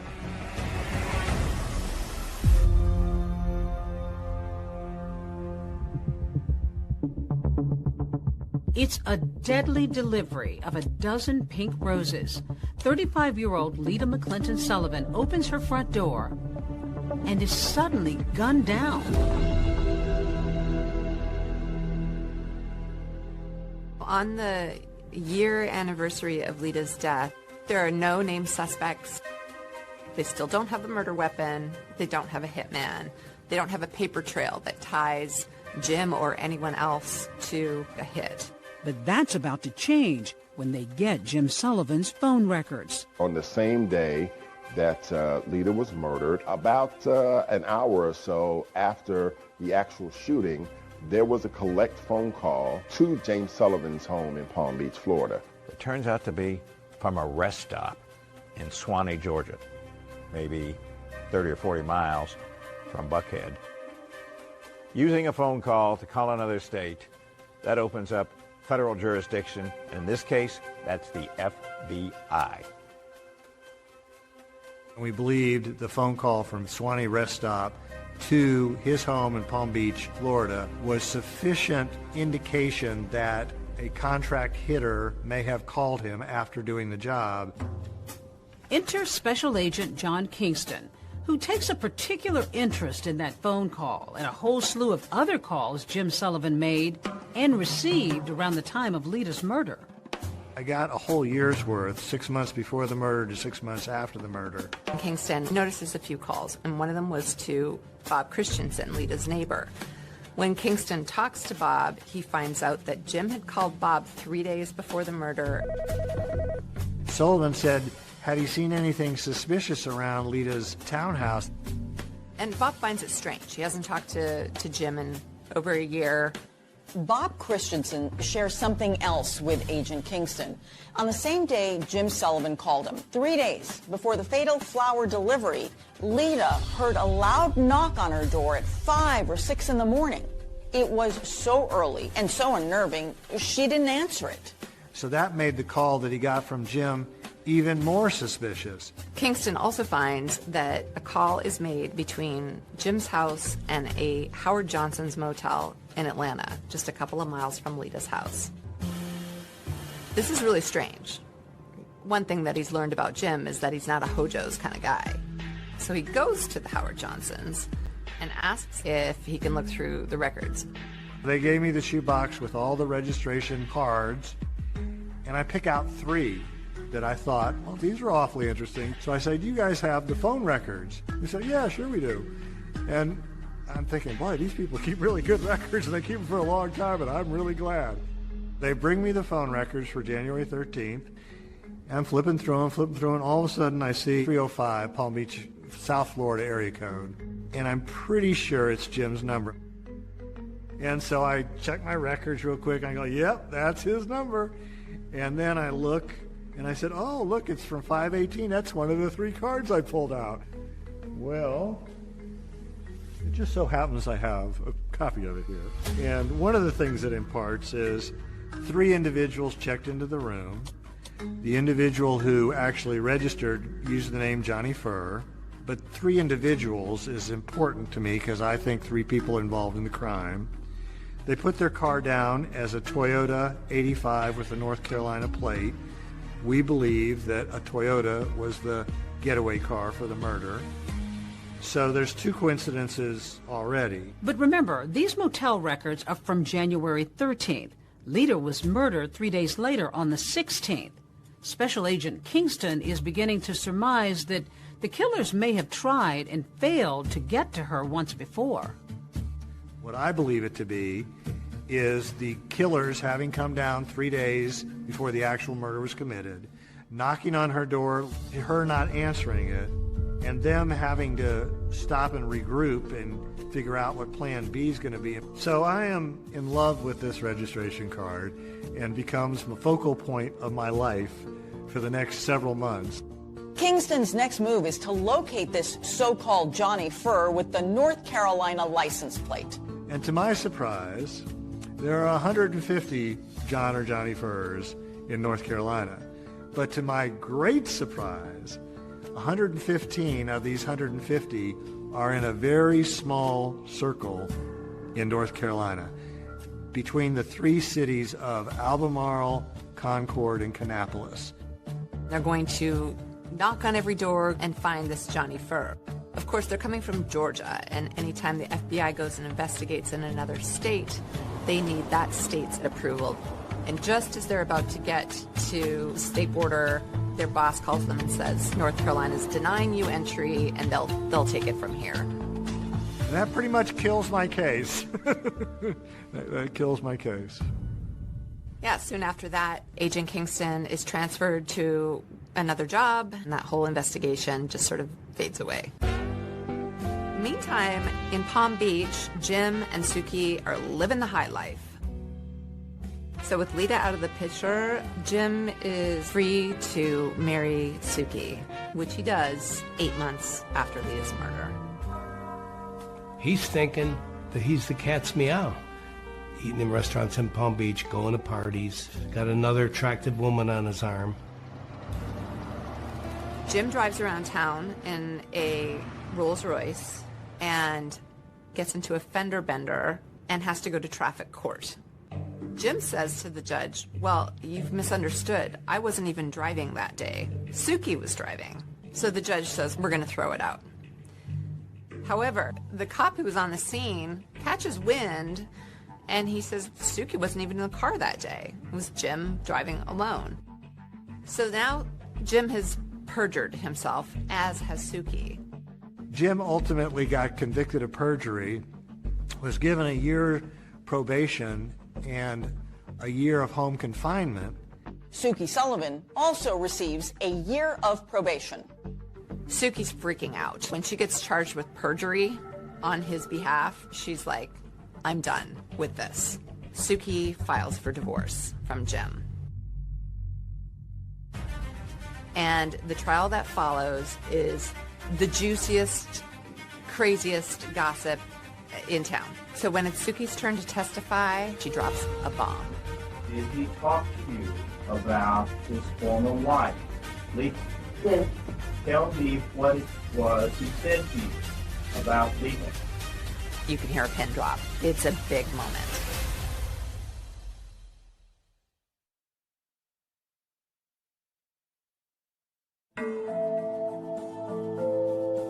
After 33 months of marriage, Suki files for divorce from Jim.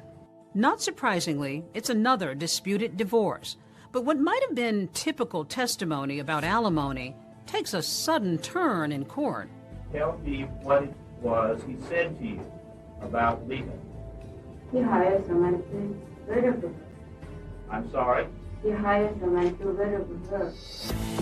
She claimed that he confessed to her that he had Lita killed. This became a bombshell in the investigation of the murder of Lita Sullivan. Suki Sullivan's divorce testimony may be big news for the FBI, but it has zero impact on the divorce judgment, which favors her husband, Jim Sullivan, in nearly every way. His divorce was complete, but his life with turmoil was just beginning. The opulent ocean-facing Palm Beach Palace may look like something out of The Great Gatsby, but while we watched, a new chapter in a crime story was unfolding. We develop information here at WSB. There's going to be a raid on Jim Sullivan's Palm Beach mansion, and that is the biggest break in the Lita Sullivan case since the murder itself. Investigators from the FBI, Atlanta Police, and the Georgia Bureau of Investigation were on the grounds of a mansion identified as that of James Sullivan. All of a sudden, Jim Sullivan is clearly in the crosshairs of federal authorities. They got a tip that Jim, now a convicted felon, has guns in the house.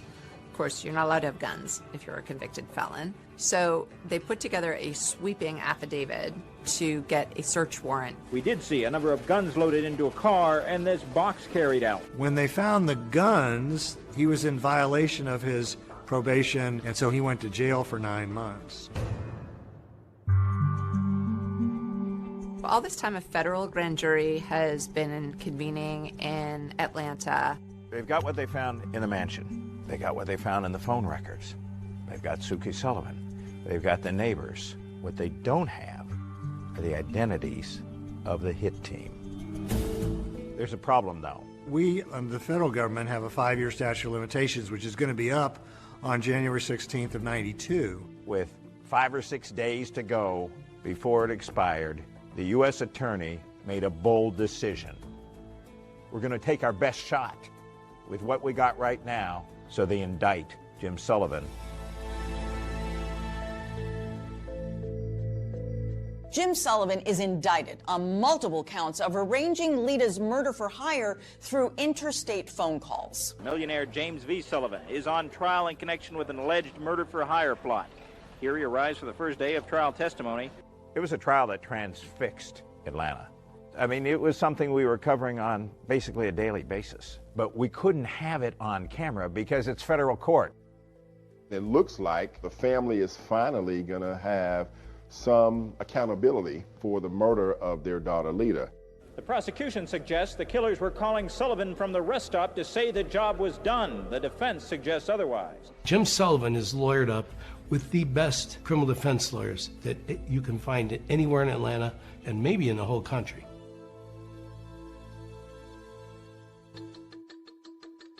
There is no evidence at this point in this case who placed that call or whether that call was placed by anyone connected with the crime. The prosecutor spent 2 weeks telling their side of the story. Suki, the woman he married months after Lita's death, delivered some of the most dramatic testimony the jury has heard. They build what they feel like is a really strong case. And then a big bombshell hits.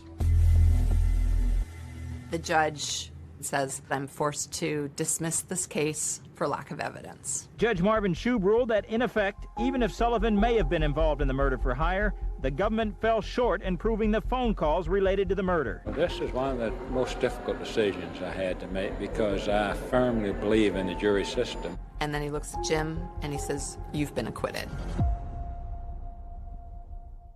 Is over. The family at that point, I guess, is just sort of at a loss. How devastating was that for them? They felt like the justice system had let them down.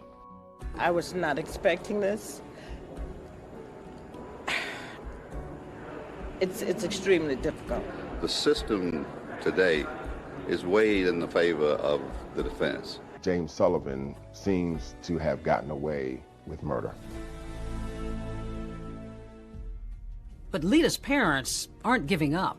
They file a wrongful death suit in Palm Beach, Florida, and they win. We, the jury, return the following verdict. The jury deems that Jim is guilty of wrongful death. Total damages of the estate of Lita McClinton Sullivan, $4 million. But Sullivan is able to hide his assets and not pay any of the civil judgment. Jim Sullivan appealed their civil judgment, and he won by having the Florida court say that they had filed it after the Florida statute of limitations. Once again, Jim has wiggled out of any responsibility, and the family is left dumbfounded. Until a call is received out of the blue. A young woman comes forward. It proved to be the break in the case that everyone was looking for.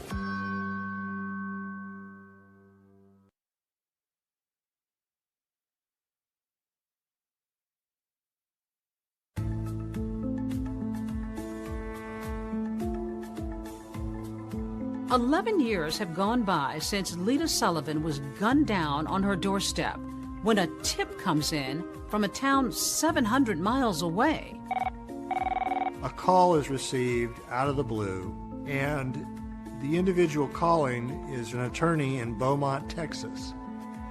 He has a receptionist whose name is Belinda Trahan, who has told him a very unusual story about her boyfriend, Tony Harwood. Belinda and Tony lived together in Albemarle, North Carolina, and he was a long-distance truck driver for North American Van Lines. He basically drove a moving truck. Belinda tells her boss about a time that Tony came home from a long-haul trucking trip and said that a rich white man in Florida offered to pay him to, quote, take care of his black wife in Georgia. At the time, Belinda didn't believe it. She thought he must be cheating on her. Belinda thought that it was Tony just trying to get out of town and go down to Atlanta to the strip bars. Until he took her to meet this rich white guy in a diner somewhere, and he got a wad full of money. She says he sits down briefly in their booth and gives Tony Harwood the balance owed for the hit on the man's wife. Belinda Trahan tells her boss that soon after this bizarre trip, she broke up with Tony Harwood and moved to Texas. But now, 11 years later, she says that he mysteriously reached out to her again, asking her to meet him at a nearby truck stop. She's afraid that he may commit harm to her. And it's this new tip from Belinda Trahan that sends Georgia authorities to the Lone Star State, turning up the heat on an otherwise cold case. Georgia Bureau of Investigator Agent John Lang takes a detective from the Atlanta Police Department and goes down to Texas to talk to Belinda. She was with Tony when they met this mysterious man at this diner that they were meeting at, who wanted to show her a lineup of pictures in hopes that she could pick Sullivan out of it. And she takes her pink fingernail and taps right on Jim Sullivan's face and says, "This is the man." My plan of attack was to get some recordings with her and Tony. So we got her to get in touch with Tony again. She's talking to him and trying to coax information out of him, knowing John Lang is listening on her end. And Tony gives enough information that places him at the scene at the time. We had the phone calls with Tony. She picked Jim Sullivan out of the lineup, but there was still more investigation to do. We really didn't know who Tony Harwood was.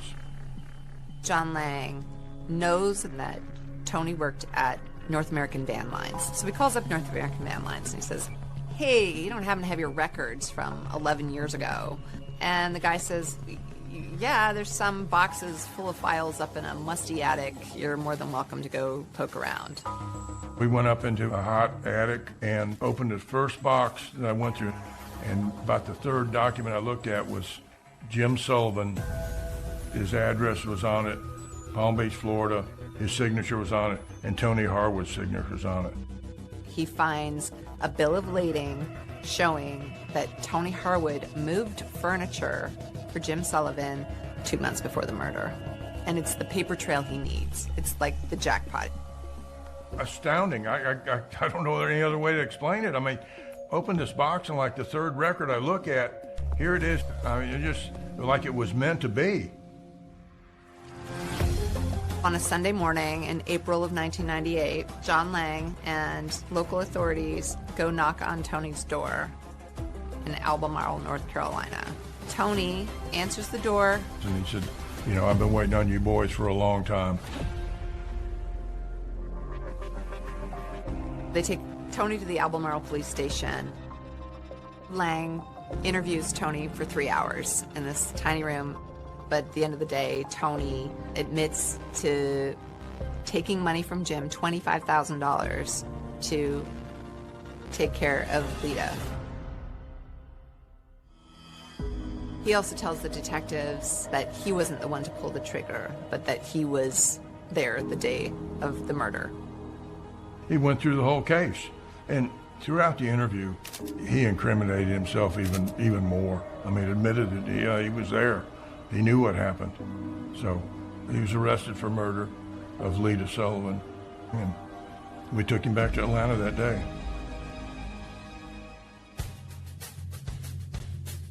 After Tony's arrest, things moved pretty quickly. We are here today to announce the issuance of a warrant for the arrest of James V. Sullivan. They got enough to get Sullivan, and now boom, Sullivan hears of this and blows. He takes off. We have reason to believe that he's outside the country. He's just gone, vanished. Investigators say he could be anywhere. He is nowhere to be found.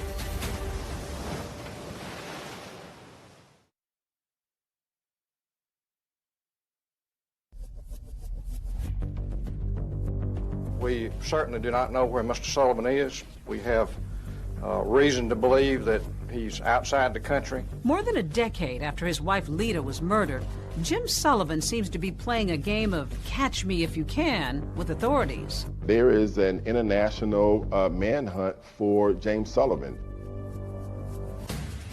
Well, Jim had moved to Costa Rica, actually bought a home there. In 1998, after an arrest warrant was issued for him, he immediately, like that night, went to Panama. If you have any information concerning James Sullivan, you should contact the nearest U.S. embassy or consulate. We didn't know exactly where he had flown from Panama, and we didn't know exactly where he had gone.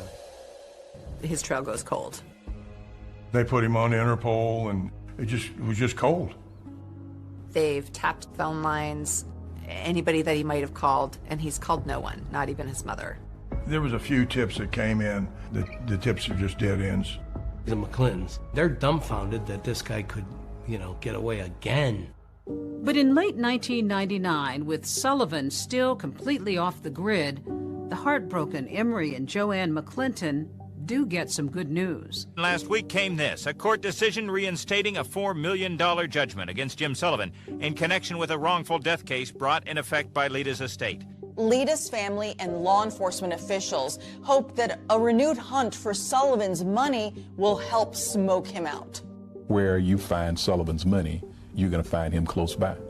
But even this goes nowhere. Fast forward to 2002. There is no sign of Jim Sullivan.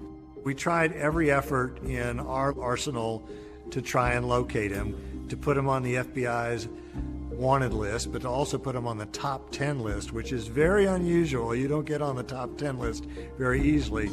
Then we also featured him on America's Most Wanted. The most recent picture we have of Sullivan is at least 5 years old, so the FBI age-enhanced this photo, which may bear a closer resemblance to Sullivan's appearance today. If you recognize James Sullivan from either of these photographs, call us now at 1-800-CRIME-TV. A man sees America's Most Wanted on television and goes, I know that guy. He lives in my condo complex in Chiang, Thailand. And sure enough, he calls the authorities. He went to Panama, to Venezuela, and eventually to Thailand, where he got a beachfront condo. He spends his days walking on the beach, sitting by the pool, occasionally playing tennis, as though no other troubles in the world. The Thai police knock on Jim Sullivan's door on July 2nd, 2002, and say, you're under arrest. The McClintons can hardly believe it. Individuals behind us.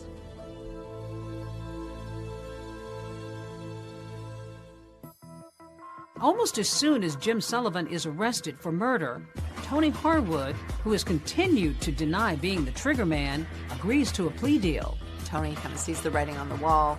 Harwood just decided that he would plead guilty, the negotiated plea for manslaughter, and in turn that he would testify against Jim Sullivan.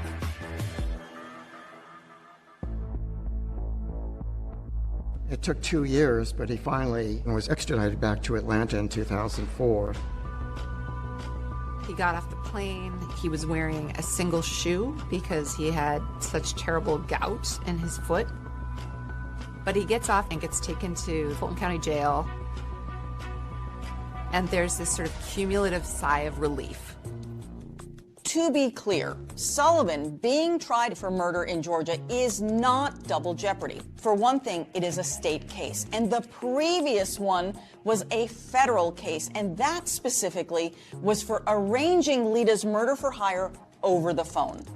The elected district attorney appoints me, along with a couple of other lawyers, to prosecute the case. This was a huge puzzle of a case. Right. How did your puzzle-solving skills come into play?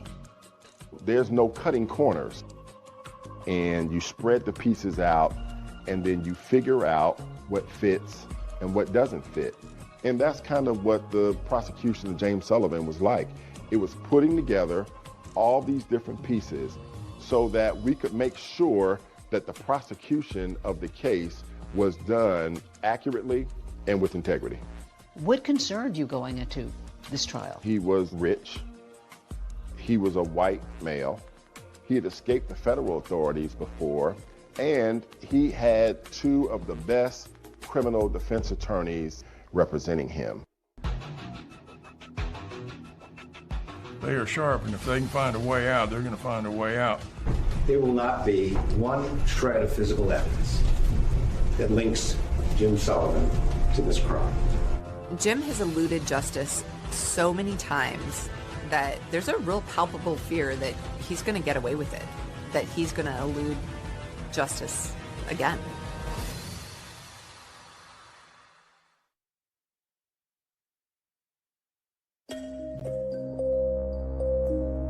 After nearly 20 years, Jim Sullivan is finally on trial here in Fulton County for the murder of his wife, Lita. For her heartbroken parents, this day couldn't come soon enough.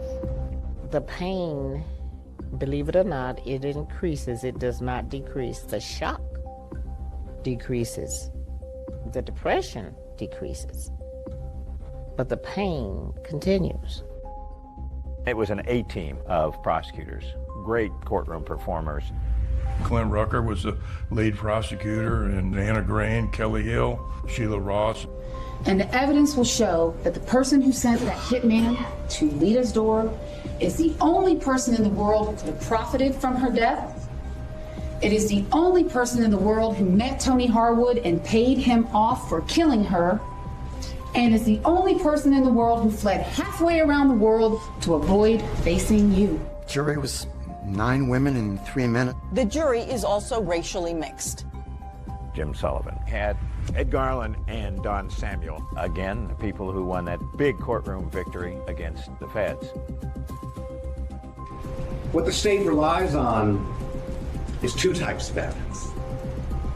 Circumstantial evidence, and then the testimony of con men.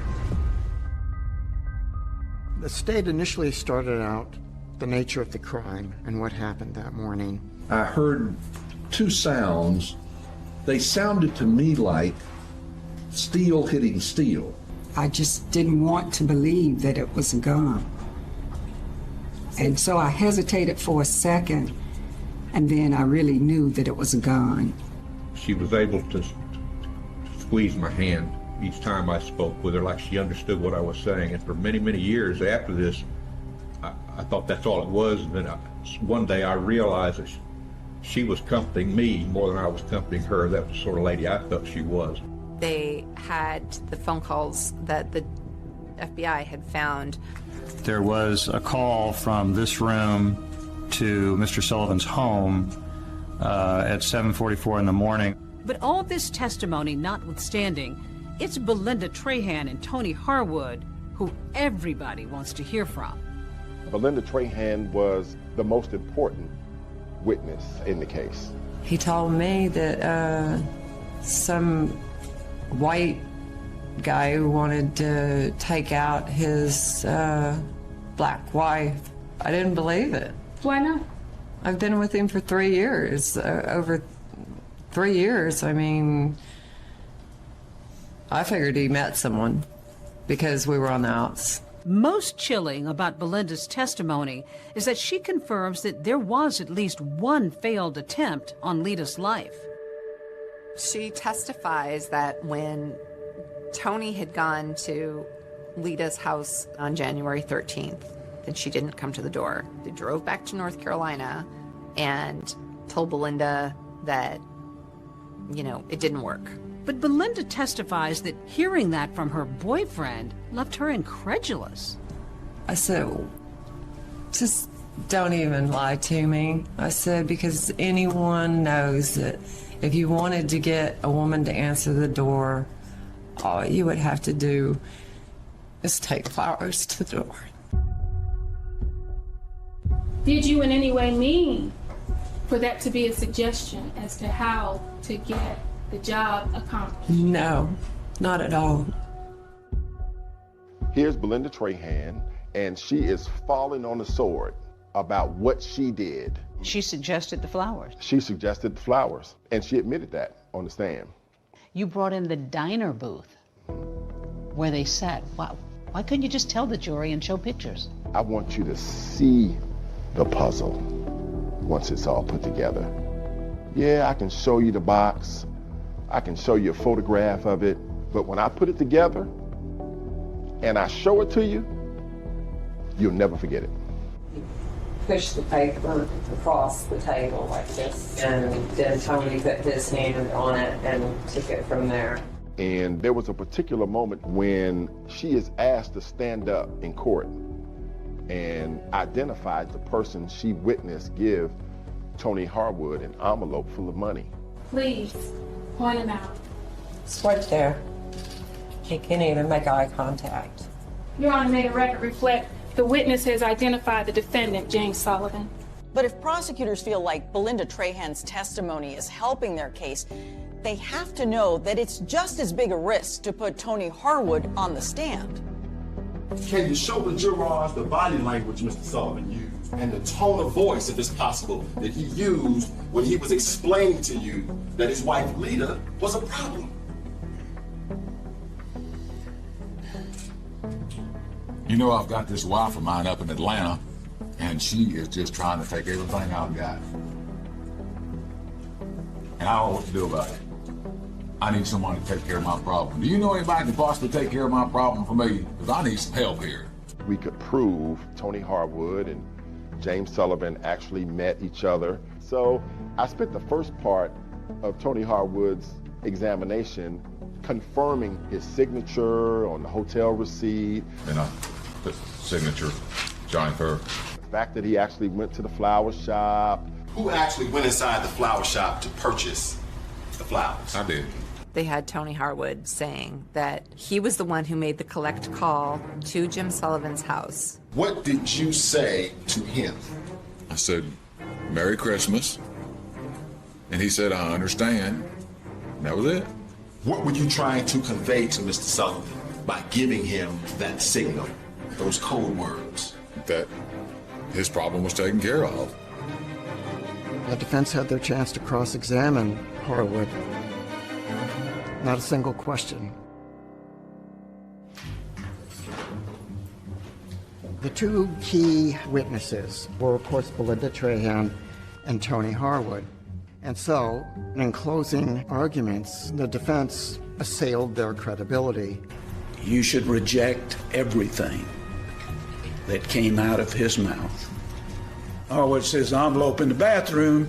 She says an envelope at this booth over here. Garland presents to the jury a letter-sized envelope stuffed with bills. Harwood had said it's all cash in $20 bills. See, oops, some of it fell out, and some more.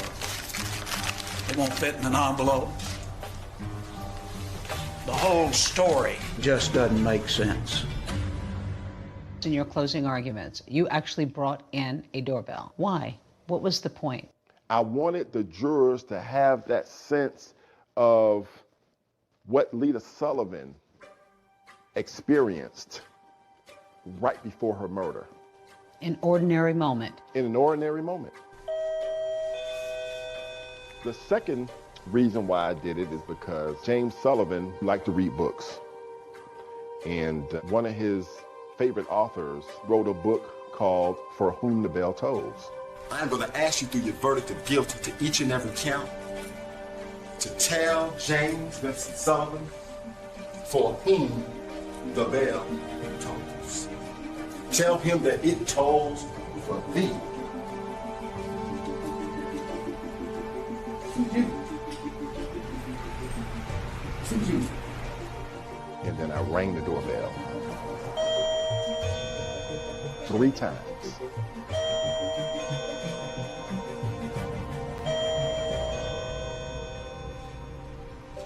As the jury goes out to deliberate, I think there's a real fear. Are they going to do it this time, or is it going to be like every other time? I do not see this as a slam dunk for the state. There's this anxiety. You're worried, but you're hopeful. I don't care who you talk to that does this kind of work as a litigator. They will tell you, oh, I can look at the jurors and I probably can tell you what they're going to do. No, you don't. You don't.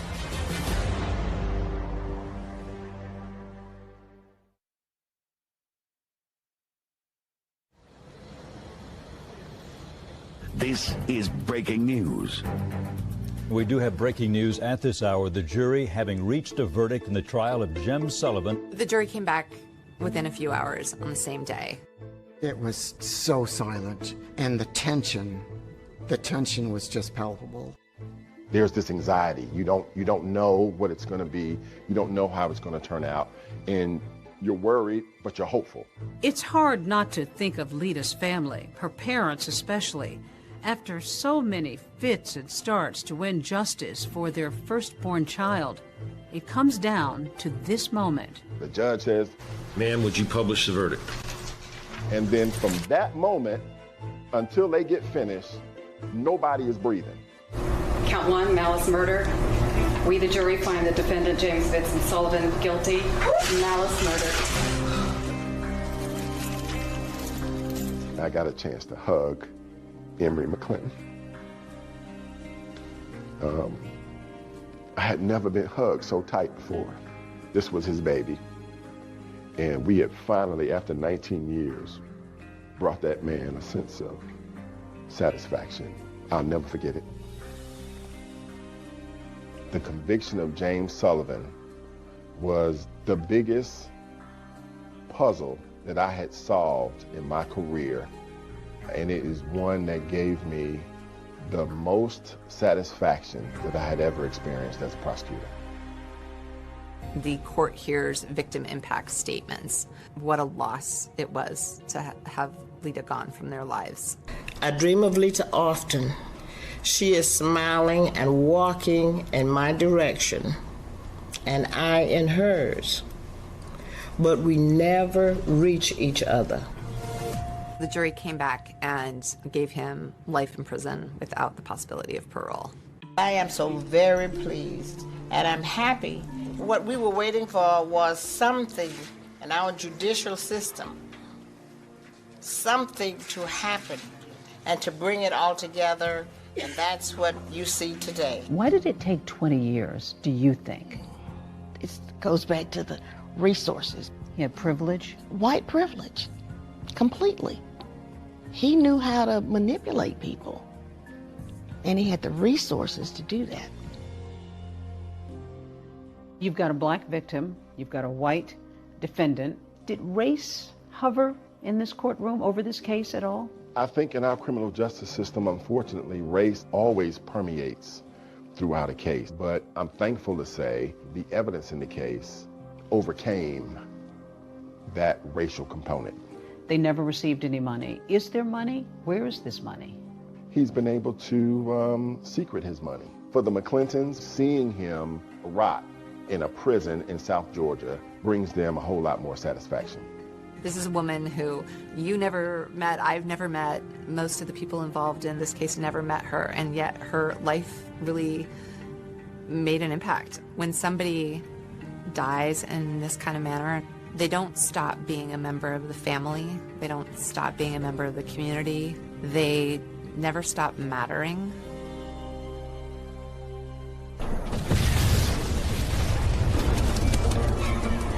When they killed Gary, they killed Gary. I still can see it when I close my eyes. This windshield pops off the car and goes how many feet? 400 feet. I'm the killer. I got my gym bag, which fits in the country club scenario. Open the door, put it down, close the door. I walk away. It is one of the most notorious murders in Tucson history. He was a wonderful father. He was a true gentleman and a true kind person. They rubbed shoulders with people in high society. Everybody thought car bombing has to be a mob hit. Very spectacular. We're sending a message. Turns out, according to some, who didn't want him dead? A long list of persons of interest, an ex-girlfriend, an ex-wife, ex-business associates. It was pure obsession. His hatred was pure obsession. And we're going to reenact the bombing. Everybody's under? To see how it could have been done. 2, 1. Now we're starting to pick up some heavy components. That you can take what seems like a scene of classic chaos and create any kind of order out of it is remarkable to us. So what specifically did you find as you looked at all that evidence? And it was titled To Kill. And right at the top of the list was Gary Treno. All of a sudden there was this thunderous boom.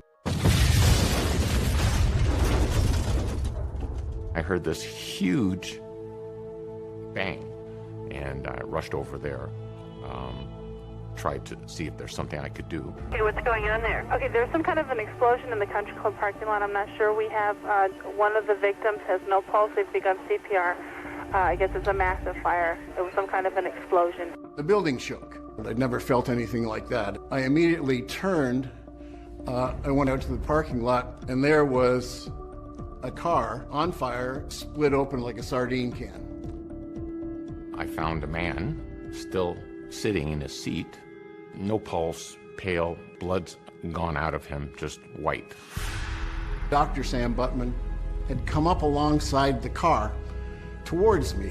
He looked at me and he said, "Damn, he's dead." Ken Halligan knew who the dead man behind the wheel of the destroyed car was. He was a longtime member of the country club named Gary Triano. And there's a member, and he was playing with Gary, and he was sitting on the floor next to his locker, and he was just sobbing. They killed Gary. They killed Gary. But the question was, who killed Gary? And why would they do it in such a spectacular way? The blast had stopped Gary's gold Movado watch at 5:38 p.m. End of the line for a wheeler dealer who was unafraid to gamble on the golf course, or for that matter, in the business world. And according to his lawyer, Ron Lehman, a man always ready to bet big on himself. Gary was a tall person who would command a room when he walked in. Dark hair, always had a nice suntan, always had a smile. He was larger than life. Starting in the 1980s, this former car salesman, he'd sought to take advantage of the population boom in Tucson by getting into real estate and land development and gaming on a Native American reservation. One of Gary's most successful projects was Indian gaming.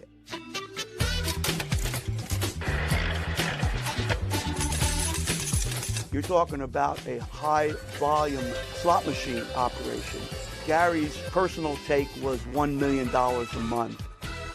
Gary Triano was not shy about spending that mega money on the finer things in life. You know, limos, Learjets, even a yacht. He loved spending $25,000 a week on wine while he was cruising around the Adriatic Sea with his financing partners. Let's have a look at some of these. This one you were just telling us is very special to your heart. Well, this picture is because it was on my birthday, 16 days before he died. He was very kind and gracious and generous. That, too, was Gary Triano, a valued role model and mentor for his niece, Melissa Triano. As her uncle and later her employer, he was a figure of warmth and encouragement for her after a childhood full of hardships. What was it like for you, after all the experiences you've gone through, to really get to know this man and to come to respect the way he went through life? It changed my life. He was the only person that really believed in me and made me feel like I could, be successful with anything. He'd had 2 children with his wife, Mary. Gary was a devoted father of his son and daughter, and the couple had become a fixture of Tucson society. Bob, who's on vacation in Europe with their 2 children, and he just announces, I'm leaving you. Pam was a figure of widespread fascination and could be every bit a life-altering sensation. As much of a merger as a marriage, Gary and Pam were officially power-coupled at a black-tie wedding on a yacht in San Diego. Did you hear that the vows they exchanged included the phrase, for richer or for richer, instead of for richer or poorer? I think I remember that now that you say that, yeah. You did hear that? Yeah. Gary bought Pam a beautiful diamond ring, which he claimed was worth $250,000. They had twin Jaguars. They had this beautiful home at the base of the Catalina Mountains. Pam and Gary would have 2 kids of their own, while rubbing shoulders with some powerful peers. Pam and Gary knew Donald Trump, Marla Maples. Donald and Marla came to a University of Arizona basketball game with Gary and Pam. He invited Donald Trump out to be his partner at the member guest. And of course, he had to make sure that everybody in the club knew a month before. So, on that fateful day of November 1st, 1996, Gary Triano was approaching his 53rd birthday with a note of optimism, unaware of the big surprise that awaited him as he stepped off the 18th green. In fact, this invite had gone out to all of Gary's friends, inviting them to a surprise birthday party that was to begin in just a few hours. Around 4:30, Gary was in the bar with a couple of his buddies at a table. One of the members actually walked up to him and actually said, "Happy birthday." I had no idea it was his birthday. Gary is walking towards his Lincoln Town car, and he's sliding into the seat, and he sees a blue canvas bag on the passenger seat, An early birthday gift left in his unlocked car by a friend, perhaps? Gary leans over to unzip the bag and...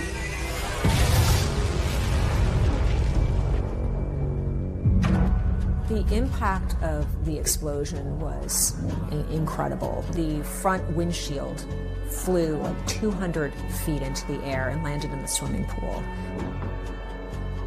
I'm at home, it's after hours, and I get a call from my sergeant, and basically he says there's been a car explosion at the La Paloma Country Club.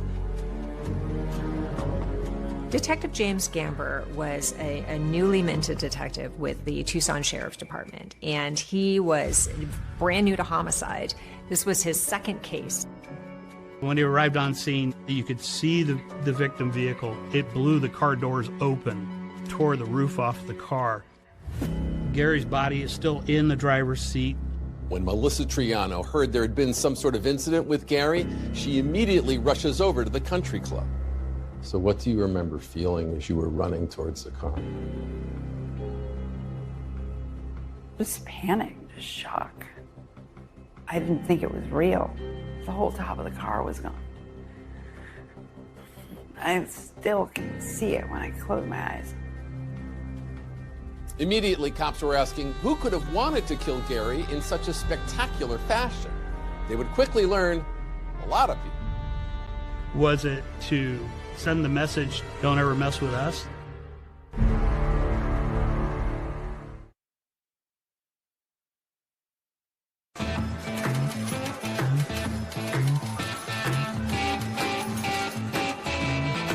So in the movie Casino, Robert De Niro's character, closely based on the real-life mobster Frank Lefty Rosenthal, climbs into his 1983 Eldorado, turns on the ignition, and is engulfed in a fireball.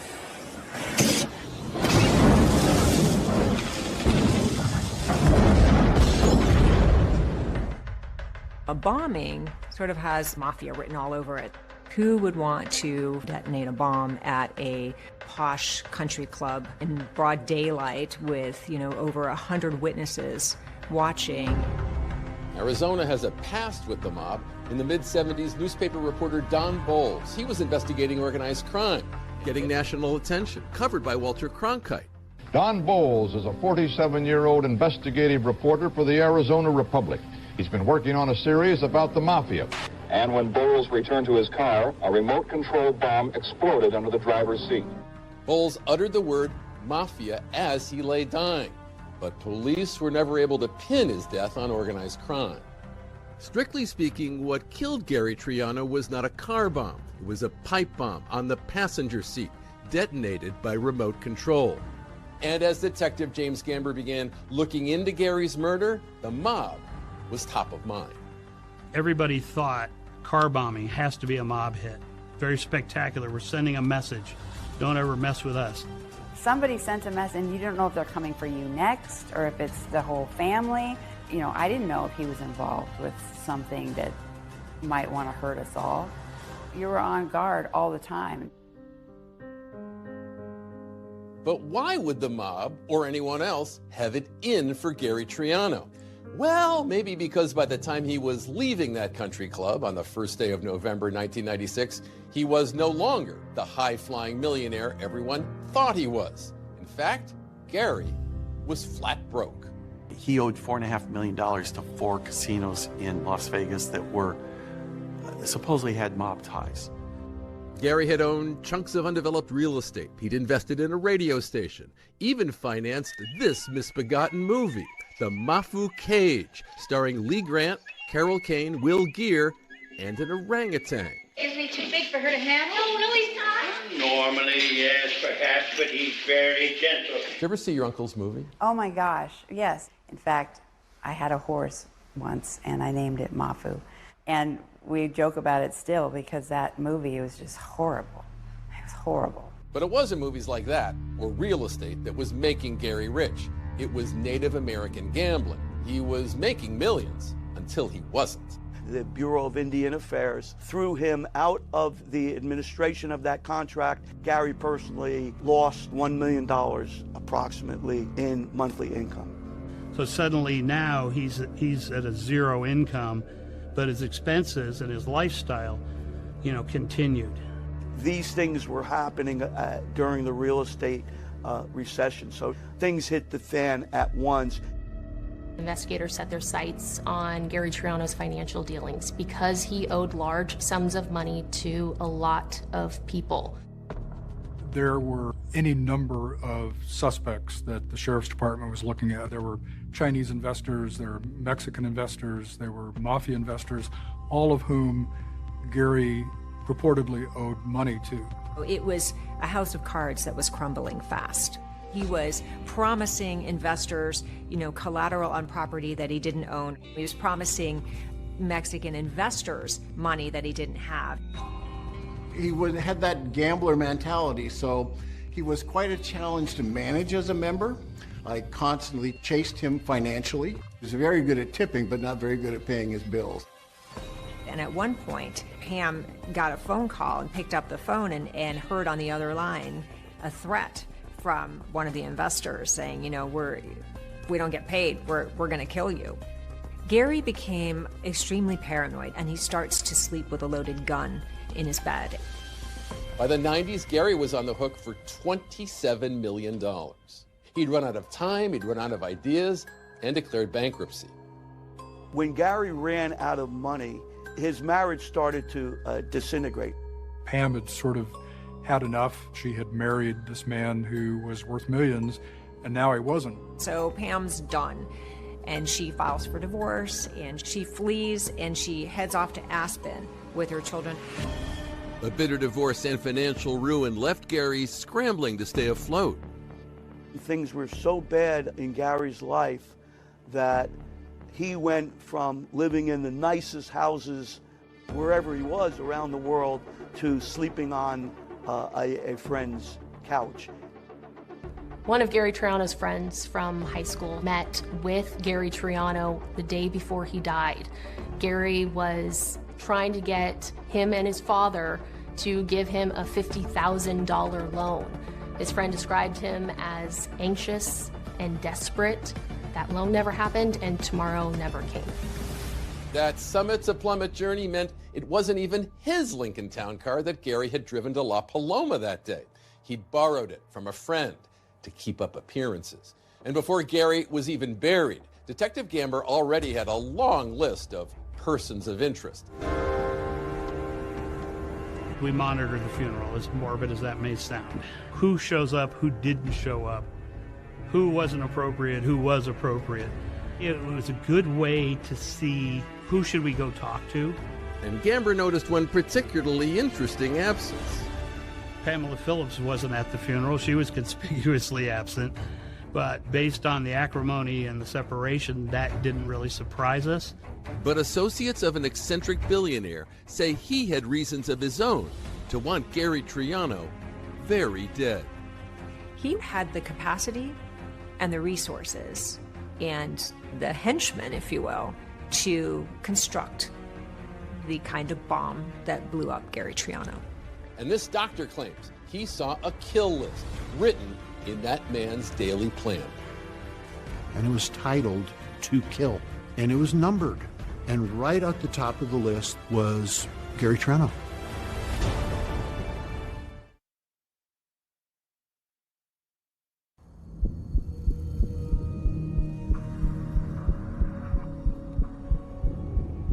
At the Pima County Sheriff's Office, way in the back corner of the impound lot, after 28 years, is Gary Triano's last ride, that 1989 Lincoln Town car. Detective James Gamber showing up close just how devastating that pipe bomb was on that huge mass of Detroit metal. And this is Gary Triano. This is the car he was driving. And I know that there's been a lot that's been picked over this, and it's changed over the many years since this crime happened, but you can still see the incredible destruction that took place. This roof is supposed to be flat, essentially, isn't it? Essentially, right. It should lay right along this line. And you can, if you get a look down here at the frame, you can see where the floorboards have been blown off of the side body panels. Wow. Just by the force of that blast downwards. And the whole arc of this is the result of that bomb Right. also. Yeah. This, if you looked at this, almost looks like the path of travel of a bullet. Well, Yeah. technically it was. It's a projectile, shrapnel. So everybody knew it was Gary's car. The one thing Gary never did was lock his car. Lock his car, lock his doors. So I'm the killer. Right. I walk up here. I got my duffel bag, my gym bag, which fits in the country club scenario. Right. Open the door, put it down, close the door. I walk away. So finding that killer became Detective Gamber's main goal. There was a monumental list of individuals to go through. But only a few on it were known to have explicit feelings of rage against Gary. I mean, anytime you have a crime scene this large and this many witnesses, you have to follow every possible lead. For Detective Jim Gamber, one person with hints of rage was an ex-girlfriend whom he'd broken up with while she was pregnant with his child. There's a lot of people that talk about how volatile Robin Gardner was. Robin Gardner was pregnant when Gary left her. And according to investigators, Robin was so angry, she'd thrown a glass vase at his head. And this, of course, sent Detective Gamber down another path of like, okay, is this somebody else who might have wanted, Gary dead? But having met Robin and talked to her, it's like, nah. If it was going to happen, it was going to happen right there. It wasn't going to be, she was going to come back in 6 months and blow his car up. Even though she was angry at Gary, it was sort of a anger that had dissipated. There wasn't really a reason to investigate her further. There were a lot of rumors going around about threats that Gary may have received. A lot of the early focus was on people that invested, and then Gary lost the money.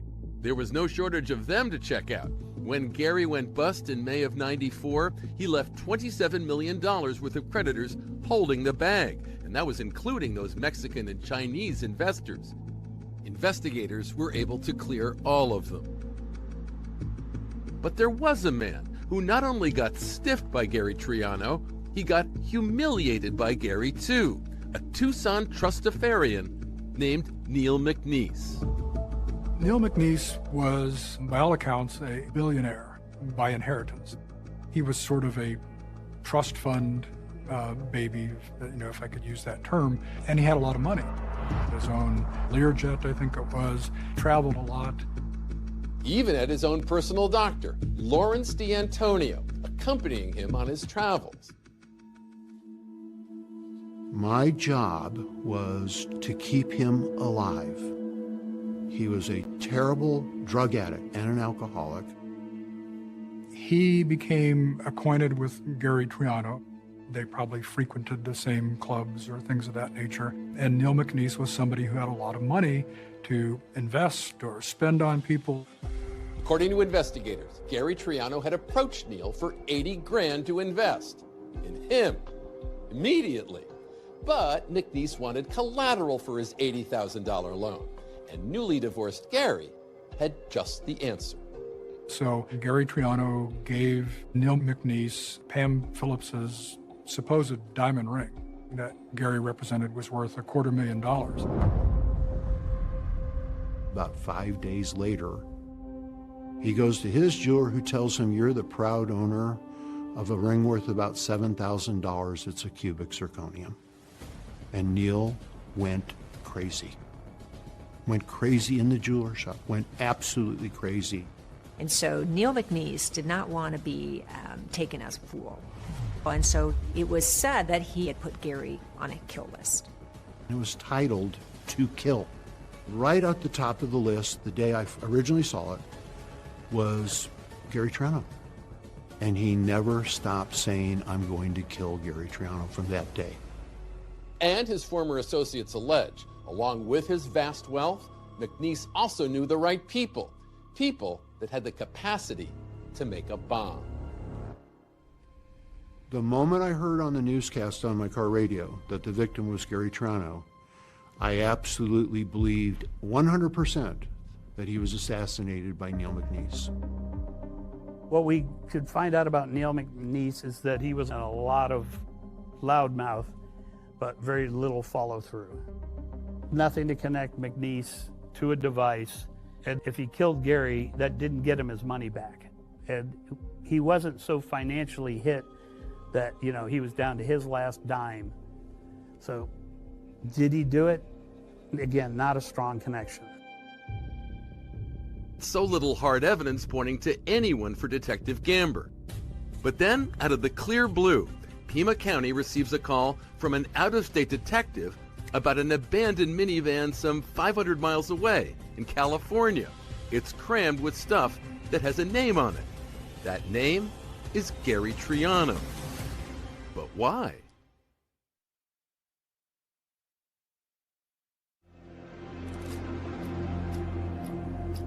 "800 miles away from the Tucson, Arizona desert,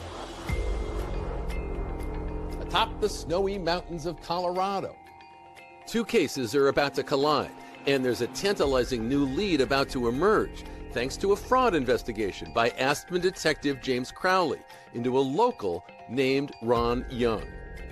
What I was hearing was he had a great, line to get into your business. He was going to do all these great things for you. I'm so awesome, and I'm going to make you a ton of money. Ron Young was someone who was, even for the mid-90s, fairly adept at computers and establishing an online presence even back then. He comes to the attention of Detective Crowley after two local businessmen allege that Ron has stolen more than $100,000, and they both want to press charges. If Ron became your business manager, he would instantly want all the books, access to all the financials, which gave him an opportunity to transfer money out of your bank account to his own bank account, get credit cards issued in his name on your account.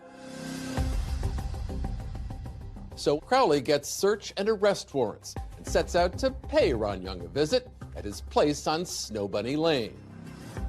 So this is Snow Bunny Lane, where Ron Young lived at one point.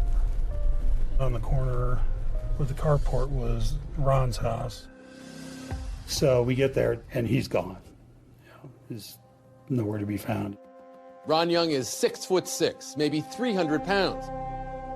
But where is he gone? 6 months later, Detective Crowley gets a call from the cops in Yorba Linda, California. What happened was that police in California find an abandoned van, and it's a rental van out of Aspen.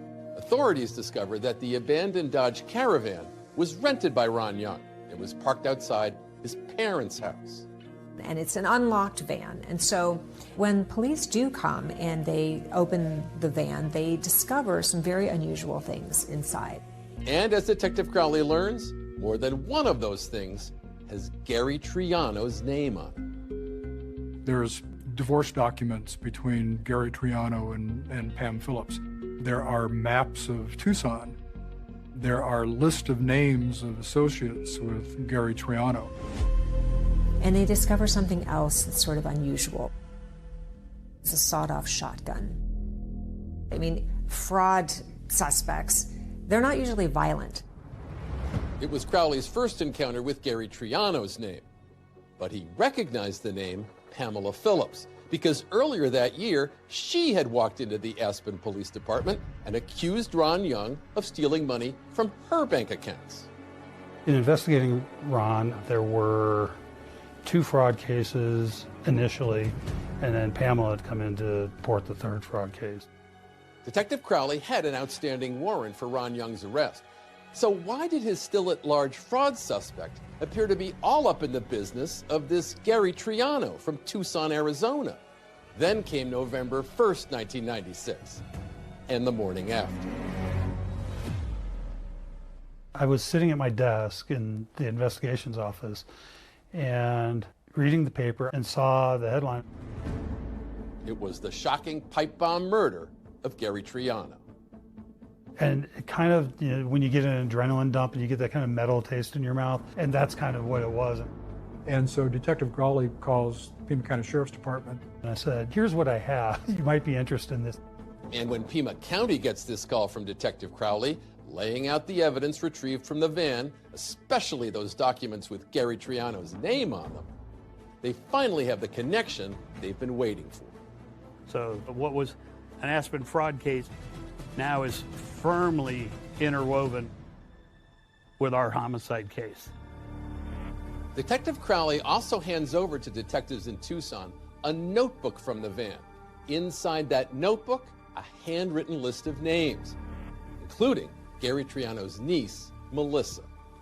They brought it to me, and in that notebook was Melissa Triano, license plate Missy. My license plate said Missy on a black Corvette, and that was my car. So he had been following me, and it was terrifying. But now, no one can find where Ron Young is or get any answers he might have. And so the investigation into the identity of Gary's killer, it stalls for nearly 10 years. Until an expert enters the case who's got decades of experience. And that helps investigators with the identity of Gary's killer from a painstaking reconstruction of the bomb itself. People think when the explosion occurs, everything goes away. Well, it doesn't.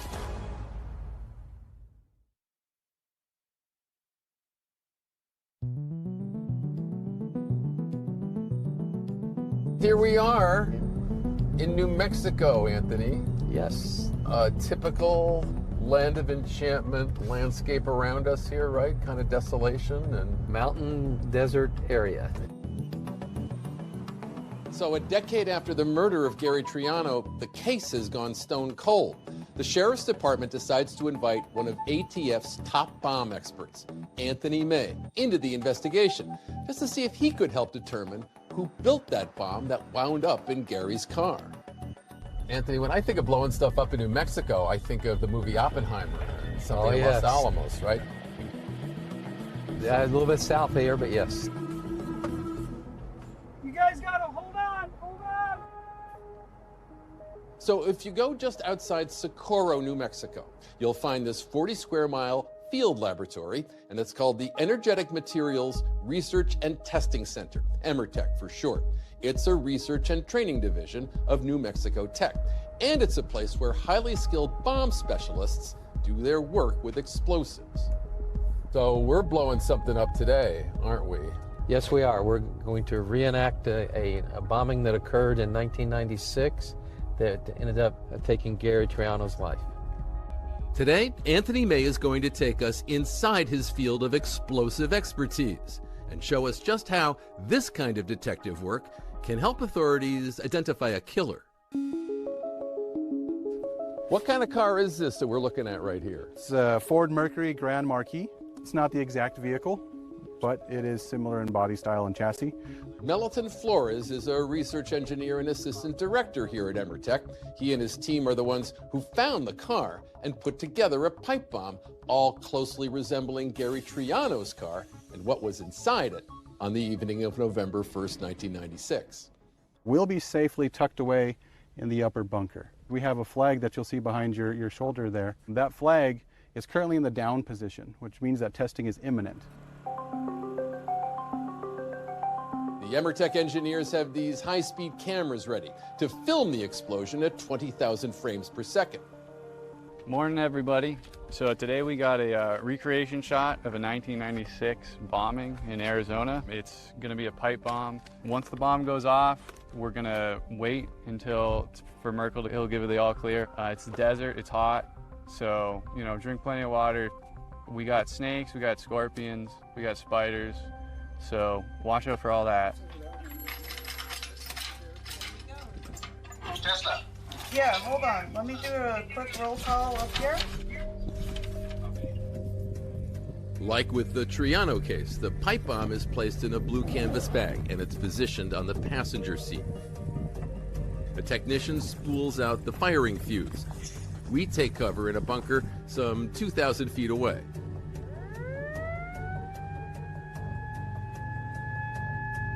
Everybody's under cover? All right, we're all good here. Tesla, your range. Okay, you ready, Tesla? 2, 1.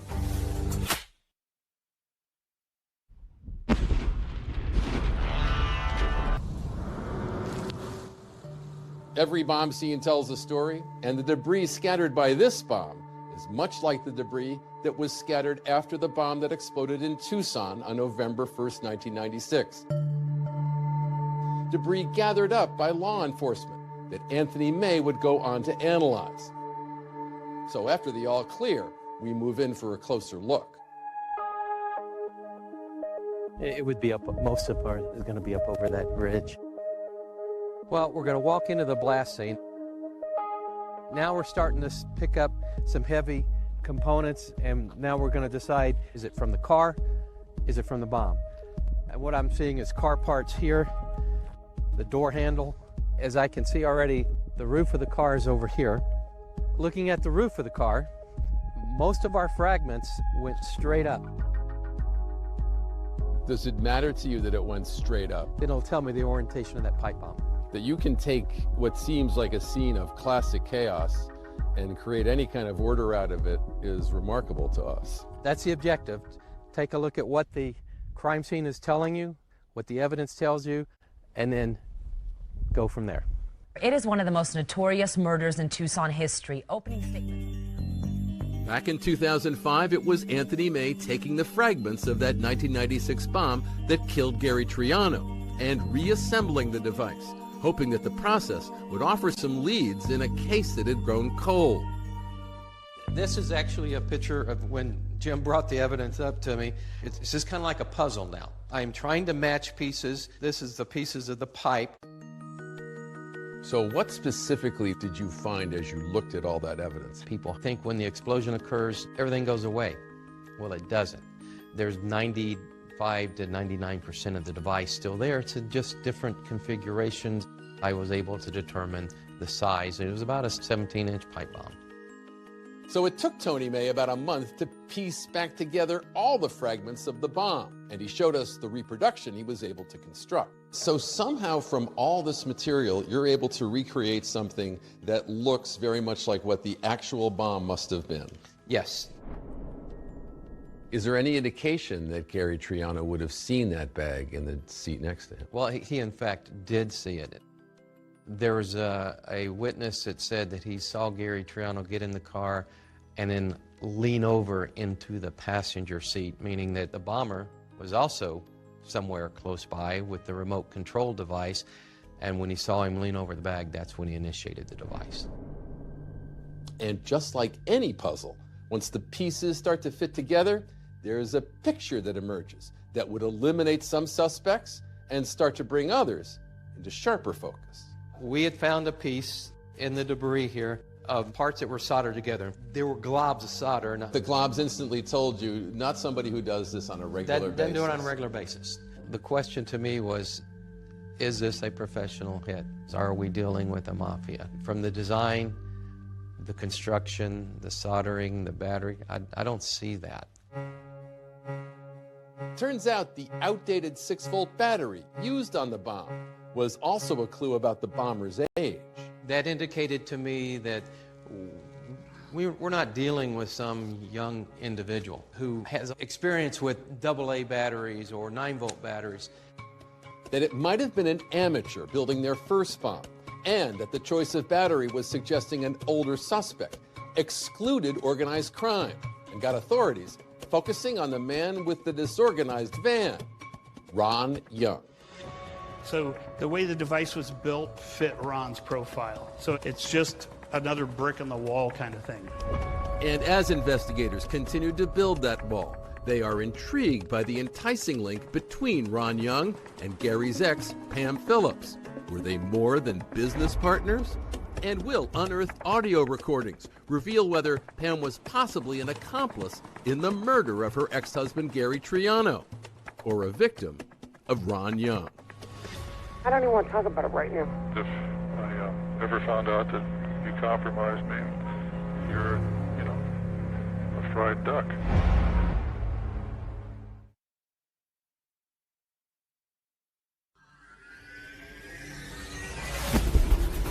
It's a story about sex, lies, and audio tape, and a sensational bombing.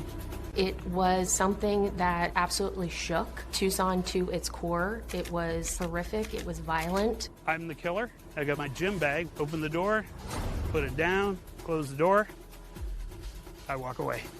The ex-wife, the business manager, the murder. How do they all fit together? Pamela Phillips was a socialite, a beautiful blonde bombshell. She was the quintessential trophy wife. Why would she have been so mad at him? Nothing went her way through that whole divorce, and she was furious by it. And so she's on the hunt for her next husband. She said, I need to find a husband that is worth $20 million or more. Finding them would be the real problem. Is it okay to talk? Yeah. Copy down what you need to copy in your own code and throw this away. To this day, I keep calling it the treasure trove of evidence. It was astounding what was there. If he was a real hitman, why is he not threatening her with her life or threatening her family, her kids? It's a sensational trial, complete with sex, money, and murder. It's summed up in one word: greed.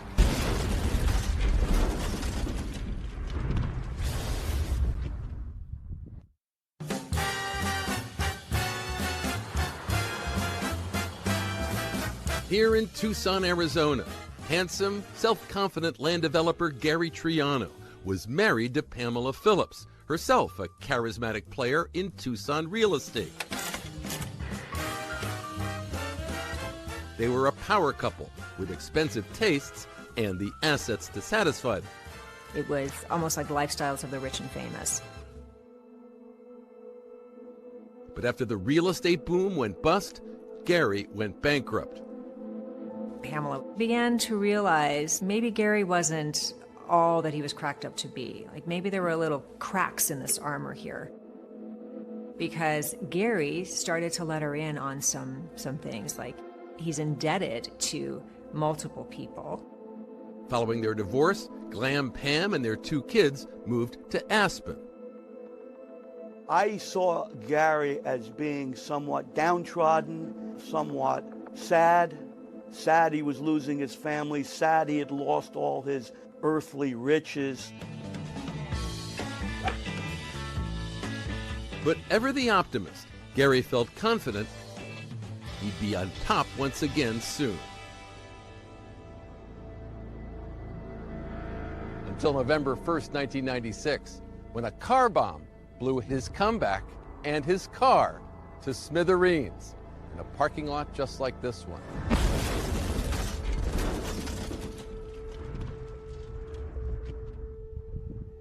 But who or what wanted Gary Triano dead? Despite Pam and Gary's bitter divorce, investigators could see no immediate connection between Pam in Colorado and Gary's pipe bomb murder in Arizona, until cops stumbled across that minivan in California belonging to Ron Young, packed with documents with Gary and Pam's names on them. It was great because we had no association with Pam and the murder until then. Before we had Pam was in Aspen, the bomb went off in Tucson. How could Pam have pushed the button? Okay, now we have that connection. We have Ron Young bridging that distance for us. Pima County investigators needed to understand the complex relationship between Pam Phillips and Ron Young. According to friends, that relationship had begun here on Aspen Snow Bunny Lane, where Ron Young lived. Pam was practically his next-door neighbor. And at the time, Snow Bunny Lane in that area was where kind of working people, doctors, lawyers, normal people in Aspen lived. It was not Pam Phillips' kind of neighborhood, a long way down from that mansion in Arizona. So she asked her neighbor, Ron Young, to help out on her business idea. It was an astrology website called starbabies.com. If your baby was born under a certain time, you could get their zodiac and all that. It was that type of thing that Pam wanted to do and start up a little business like that. And he helped set that up. A new-in-town ski instructor who'd gotten a side gig as a live-in nanny for Pam's 2 kids, Kevin McDonald says he saw a lot of Ron Young. He would come over and spend time with Pam and was helping her with the star babies, and then he would have dinners with her. And And I could see that there was more than just being the down the street neighbor after the kids were asleep. Pam didn't want them to see them being intimate or being more than just friends. Kevin would recall Pam as a good and caring mother to her kids. But according to Pam's friends, starbabies.com and Ron Young were only part of her plan to return to the top of the mountain here in ski country. Pam was always out in the different private bars and private clubs in Aspen trying to meet rich men. And because she said, you know, I need to find a husband that is worth $20 million or more. If it was Pam's long-term goal, it was fueled by her short-term needs. She was running out of money. And for that, she blamed Gary Triano. Why would she have been so mad at him?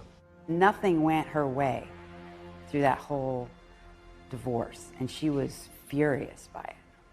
And she wanted money. She needed money to continue her lifestyle. Once Pam and Gary had cruised on luxury yachts and private planes. Now, Pam was steamed that Gary was making her pay to fly the kids back to Aspen after his visit with them. Pam told me one night after I put the kids to bed, she just said that, you know, she was down to her last $60,000. So I knew that she was worried. She was bleeding money. She wasn't making any money. Pam was convinced that Gary was hiding assets, so allegedly she asked Ron Young to find them.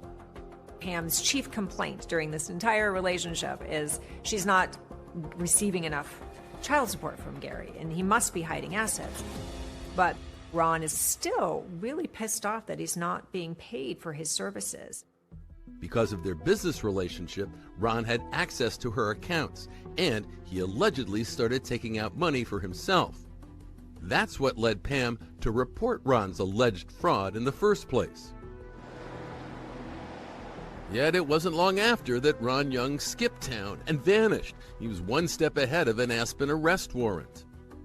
After Pam came in the initial time, and I asked her to provide follow-up documentation, she never came back. Ron Young is nowhere to be found, but Pima County sheriffs decide to talk with Pam. And then when you go to interview Pam, she minimizes Ron Young. Oh, he was not involved in my life. He gave me a little financial advice and things like that. Yet less than a year later, Pam is out of Snow Bunny Lane and into a $1 million home. Why were authorities so interested in her change of fortune? Pam had 2 million reasons to kill Gary.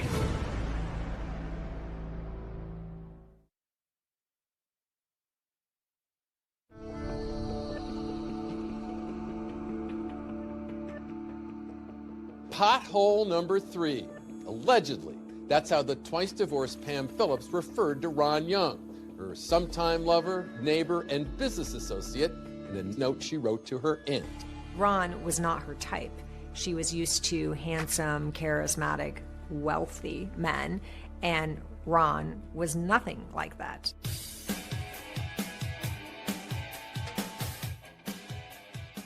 When Pam moved up to Aspen, she purported not to have any money and was in financial hard times.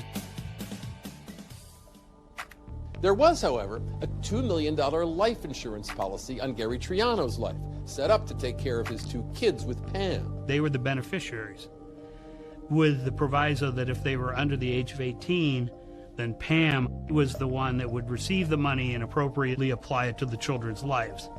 Now, even with a friend's assistance, Pam's financial straits were affecting her ability to pay for that policy. And then we find out that when Pam learned of Gary's death, she was actually almost 30 days in arrear on her premium payment. Pamela Phillips became hysterical. Not hysterical over Gary's death, but hysterical over the fact that the premium had not been paid for the month of November. And they rushed a FedEx payment to the insurance company that got there too late. The insurance company, though, honored it anyway. And 15 days later, Pamela makes a claim on Gary's life. So it took until January of 1997 before the insurance company paid. Pam got a little over $2 million. Pam Phillips wastes no time. As soon as she gets this $2 million life insurance proceeds, she goes out and she buys her dream mansion. And it's this home in Meadowood. It has its own ski lift. It's buttressed against the mountains. It's got these like massive wooden doors. It has marble all over the floor. Weird name, weird things that they said. So by 2005, this case had really become a cold case. So we had this one anomaly, Ron Young. And it was, where's Ron Young? Where's Ron Young? Aspen PD had the arrest warrant, so he could be arrested anywhere within U.S. jurisdiction, and just nothing was coming of it. He was like a puff of smoke. In hopes of teasing Ron Young out of hiding, Detective Gamber uses his network of undercover agents and investigators to approach the TV show America's Most Wanted. The manhunt for November 19th is now in progress. Then in 2005, a segment on Ron Young goes on the air. Could this accused con man also be a cold-blooded killer? Well, cops in Arizona want to find that out. Right after the America's Most Wanted episode airs, it happens to catch the eye of a chiropractor in Florida whose patient is none other than Ron Young. So this chiropractor out of Fort Lauderdale, Florida, informs America's Most Wanted that not only is his patient Ron Young, but Ron has a scheduled appointment the very next day. And that's a huge break in the case, because now law enforcement, America's Most Wanted, they can all descend on Florida and make the capture. Sure enough, Ron Young shows up in time for his appointment. After his appointment, Ron is returning to his car when Broward County's fugitive unit makes the arrest. All of it captured on America's Most Wanted. Right behind your back. What's your name? Hey, man. I asked you your name. Ron Young. Authorities hold Ron Young on fraud and weapons charges because when Ron's apprehended, he's got a loaded Colt .380 semi-automatic gun in his possession. So now, detectives race to Florida to see what Ron Young might have to say about Pamela Phillips and Gary Triano. But when they touch down, they get a big surprise, one that will blow this case wide open. We walk over to this box, and there's some micro cassettes sitting in there. And it's like, anybody have a micro cassette recorder? And what was on there is, to this day, I keep calling it the treasure trove of evidence. It was astounding what was there. I don't even want to talk about it right now. What I'm saying is if I ever found out that you compromised me for your benefit, it would be really unfortunate for you.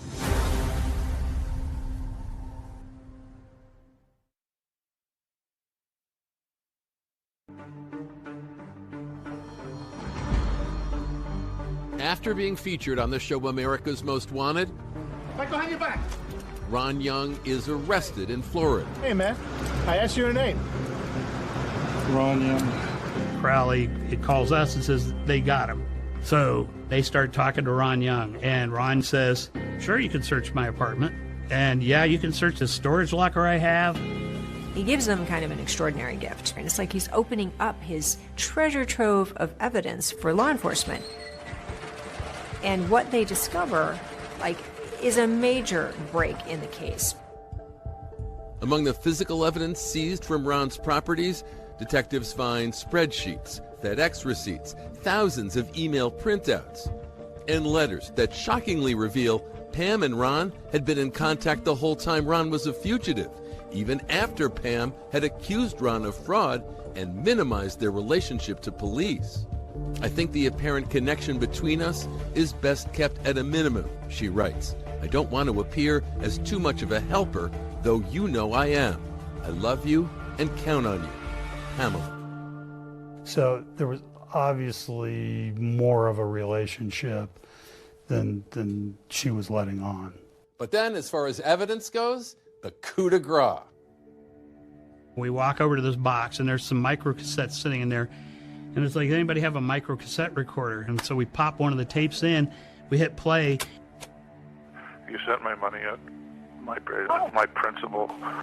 I am not going to keep sending you more and more money unless I know that you can honor our agreement. And it's Ron Young's voice and Pam Phillips's voice. We immediately turn the tapes off. We box those up immediately, and those go to the lab to be professionally transferred. It takes months just for detectives to listen and catalog the dozens of hours of telephone conversations that Ron has secretly recorded. And the contents are stunning. I'm really happy that your 1.6 was tax-free. Just say yes. I will take the forward like it's been coming, and I'd like the balance of it as quick as possible. Yes. Yes, I want it all. I want it all. I want it all as soon as possible. We have no disagreement. You start to listen to the phone calls, and the next thing you hear is, you got your 2, I want my 4. Well, you have a $2 million insurance policy, and you have Ron getting $400 and some odd $1,000 in cash from Pam. Recovered emails and FedEx receipts detail how, at Ron Young's direction, Pam made regular cash payments to him, choreographed, authorities believe, in a manner to avoid detection. You start following Ron telling Pam, this is how you hide taking the money from your accounts and sending it as cash to me. And he gives her a detailed process to follow. He was instructing her to take out certain amounts of money at different locations, use different accounts, don't mail from the same place twice, vary your pattern so no one gets wise. Is it okay to talk? Yeah. There's absolutely nothing that shows me having any contact since I left Aspen, or ever really. If you, for any reason, need to keep dates or numbers or anything else, obviously just transpose it into codes. For investigators, this game of subterfuge and these under-the-radar payments from Pam to Ron is starting to smell like a murder conspiracy. What he had on his computer was astounding. Pam was paying him on a monthly basis, and he had his own amortization table of the money Pam was paying him with the interest that was due, and it totaled something like $440,000. Armed with this new evidence, police get a warrant to search Pam's place, the Aspen mansion her slice of the insurance money paid for. In September of 2006, Pima County Sheriff's Department joined forces with the Aspen Police Department and surround her house, and they knock on the door and they say, we have a search warrant. Pamela answers the door and they tell her, we have a warrant to search your house, and she said no and closed the door in their face. Pamela Phillips is completely surprised by this. She tells the police, yeah, my lawyer's on the way, and the detective says, I have a search warrant, so they come in, and the way she describes it is like they're scattering across her marble floors like rats. While we're executing the search warrant, Pamela decides to leave, and we don't have an arrest warrant for her at that point, so she's free to leave. She gets into her little Mini Cooper and drives off.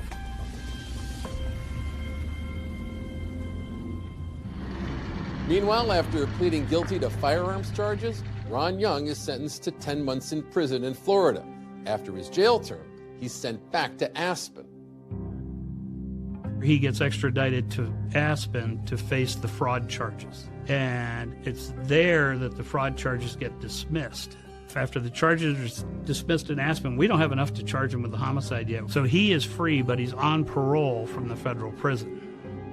Ron Young moves to his parents' house in Yorba Linda, California. So there's all this stuff that's coming together. There's the suspicions about the life insurance policy. Now we've got Ron Young, who's an associate of Pam Phillips, and all these things in the van in California, the names and a notepad of people associated with Gary Triano, maps of Tucson, receipts from a hotel in Tucson near where Gary was living at the time. After nearly 12 years, the police finally obtain arrest warrants, hoping to bring long-awaited justice in the case of Gary Triano. We're going to do a simultaneous arrest. We've already put surveillance teams in Aspen, surveillance teams in Yorba Linda. We hit Ron and we arrest him. We go to hit Pam and we do a records check on her, and we find out she flew out of the country to destinations unknown. She was gone.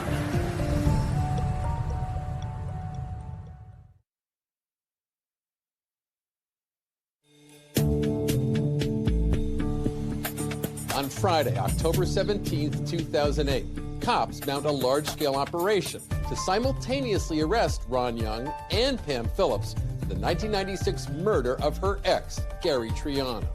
We have the arrest warrants. We've already put surveillance teams in Yorba Linda. We've coordinated with local law enforcement. We hit Ron and we arrest him. We extradite him back to Tucson. But when it comes to arresting Pam, they have a rude awakening. Pam Phillips, we have every reason to believe, is still living at her house in Aspen. We go to hit Pam and we do a records check on her and we find out she flew out of the country. She was gone. Pima County investigators named Young and Triano's former wife, Pamela Phillips, as suspects in the case. They're still looking for Phillips and believe she may be out of the country. So we have to put out a notice with Interpol. So now the United States Marshal Service and the FBI become involved. Unbeknownst to police, Pam is in Europe, and she's leaning into the alpine lifestyle in a swanky lakeside town in Switzerland called Lugano. She has just picked up where she left off. She's recreated her world over there. She's hobnobbing with the elite. She's off hunting again for a rich, eligible bachelor. In fact, has been spotted with several. While out in Lugano, it's just not Pam's style to keep a low profile. And so, sure enough, a local tipster hears news of Pam's murder indictment and picks up the phone. I'm sitting at my desk, and I get a call. There's a gentleman who'd like to talk to you. He thinks he knows where Pam is. So everybody's poised to go arrest Pam in Lugano, Switzerland. But there's a hitch. See, the Swiss government wants a guarantee that the U.S. won't invoke the death penalty. Gamber and his team are able to work out the details. But when the Swiss police went to arrest her, yeah, she wasn't there. Ultimately, there's a multinational effort that leads to Pam's arrest in Austria. And while she's sitting in a jail cell in Vienna awaiting extradition, back in the States, Ron Young goes on trial. The trial itself started in March of 2010. We had been doing pretrial litigation for at least a year and a half leading up to that point. Some of the challenges that the prosecution faced in Ron's trial was that it was a circumstantial evidence case. They didn't have any direct evidence that linked Ron Young to the bomb. The prosecution acknowledges no one reported seeing Ron in Tucson on or around November 1st, 1996, nor did he have anything in his possession specifically tying him to Arizona or to Gary Triano on the date of his murder. However, the prosecution does have Anthony May. My job was to determine what was used and build a reconstruction of the device, and then the device was used to present it in court for his prosecution. He was able to recreate the entire bomb all the way down to the battery purchased from Radio Shack, the remote-controlled air switch used to operate it, to detonate it, and even down to the duffel bag purchased from Walmart. That was an impressive display in front of the jury, I think. And the prosecution also had those micro cassette tapes. I helped you on something that was, beyond what anybody else in the world would probably do, and I think that deserves some consideration, since you're living off the benefits of it. The prosecution makes the case that in their conversations, Pam and Ron were talking about the murder of Gary Triano. I am not going to keep sending you more and more money unless I know that you can honor our agreement. The prosecution points out to the jury an email that surfaced from Ron to Pam, referring to Gary as an 800-pound monster. The communication between Ron and Pam was the crux of the case. The defense countering that Ron was simply extorting money from Pam. What Ron did was not proud of. He was blackmail Pam. Then there was also an out-of-the-blue prison witness with a prosecution-perfect account to tell the jury. Andre Mims, a cellmate of Ron Young's when he was in prison for the 2005 gun charges. He looked me in my face. He said, Andre, I blew that of these costs.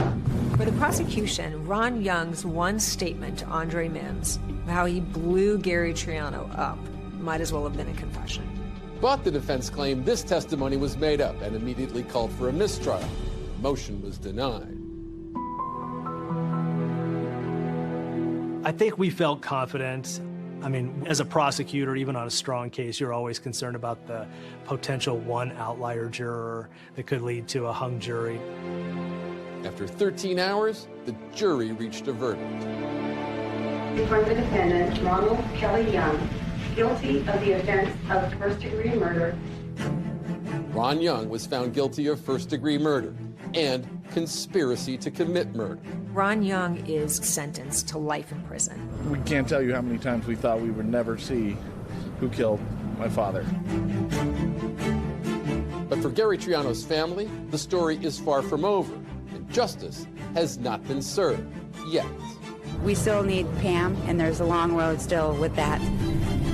That long road would lead to a fateful night in July 2010. A plane with Pam Phillips on board, making its way from Vienna to an airport in Arizona, where Melissa Triano and Detective Jim Gamber were waiting.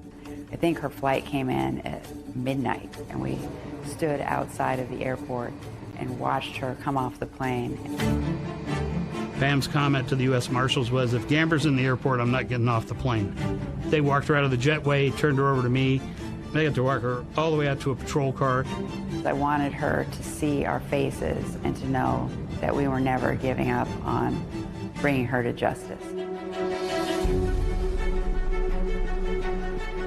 As Pam prepares to go on trial, her public defender would mount an ambitious murder trial defense. This will not be a short trial when it starts. Phillips' defense has listed about 100 witnesses. He's making these threats to embarrass her. He knows that she is in all these newspaper articles. Could he surprise everyone and get Pam a not guilty verdict?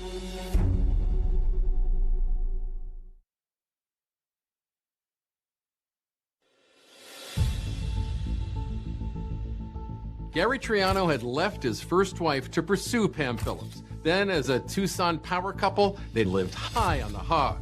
Now, 17 years after he was killed, Pam Phillips was on trial for Gary's murder.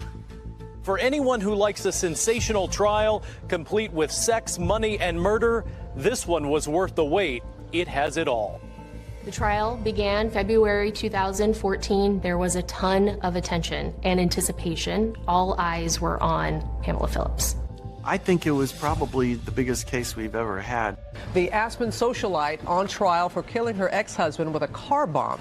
Pamela Phillips maintains her innocence, but prosecutors say they can prove she's a killer. For the Triano family, this case represents the ultimate hope in finally bringing justice for Gary.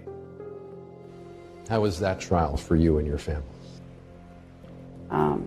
It was very difficult to sit through when photos or evidence was going to be shown that would be hard.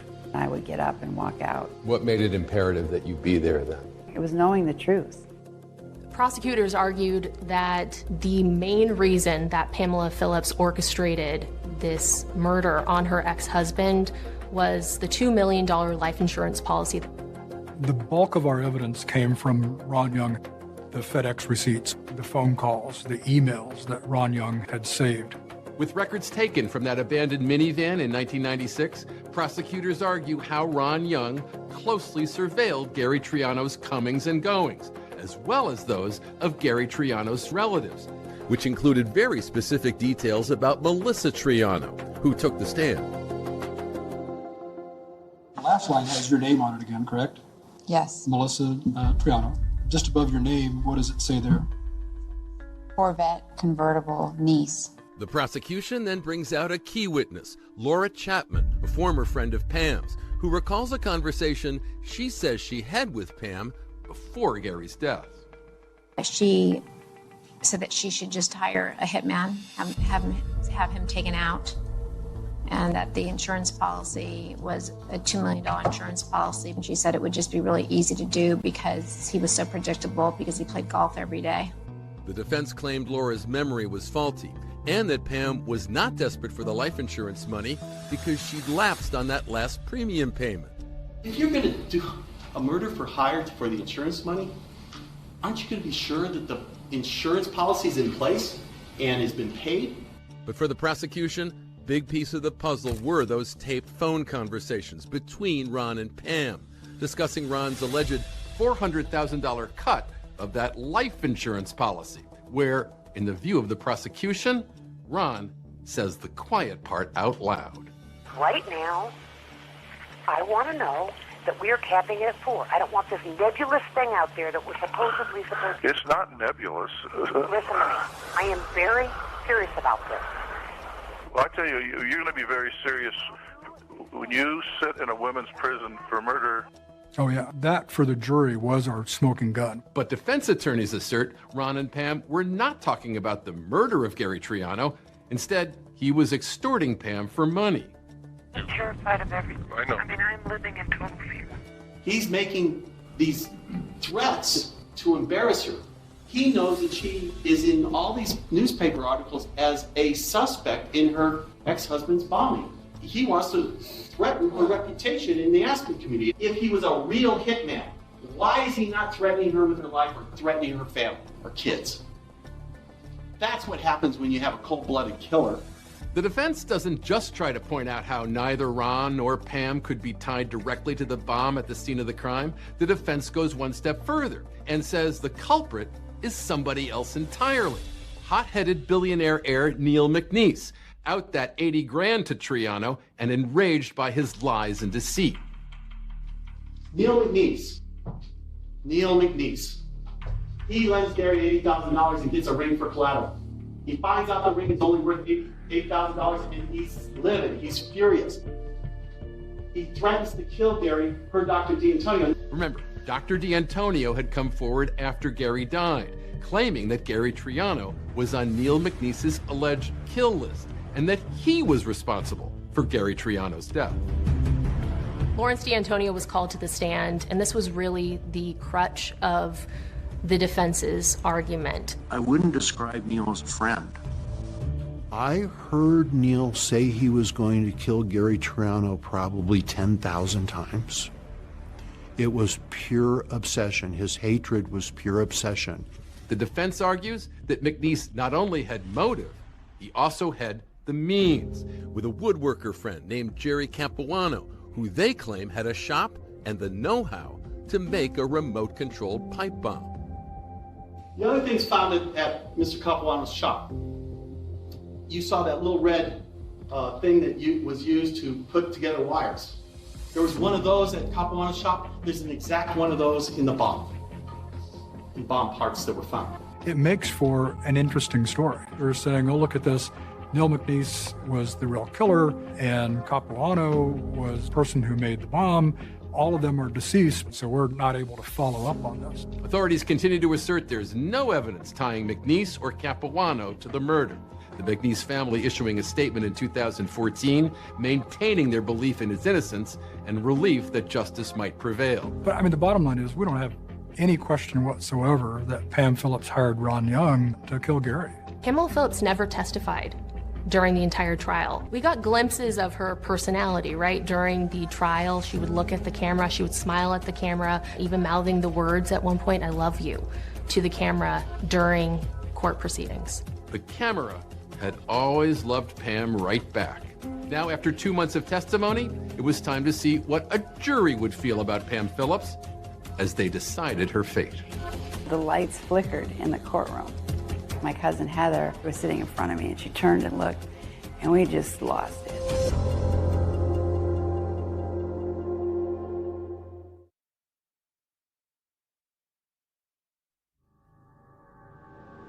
We're on verdict watch as jury deliberation continues in the Pamela Phillips murder for hire trial. The Aspen socialite is accused of hiring... After 26 days of testimony, with 100 witnesses, 670 exhibits, the fate of Pam Phillips lies in the hands of the jury. To find the defendant, Pamela Ann Phillips, guilty of first-degree murder.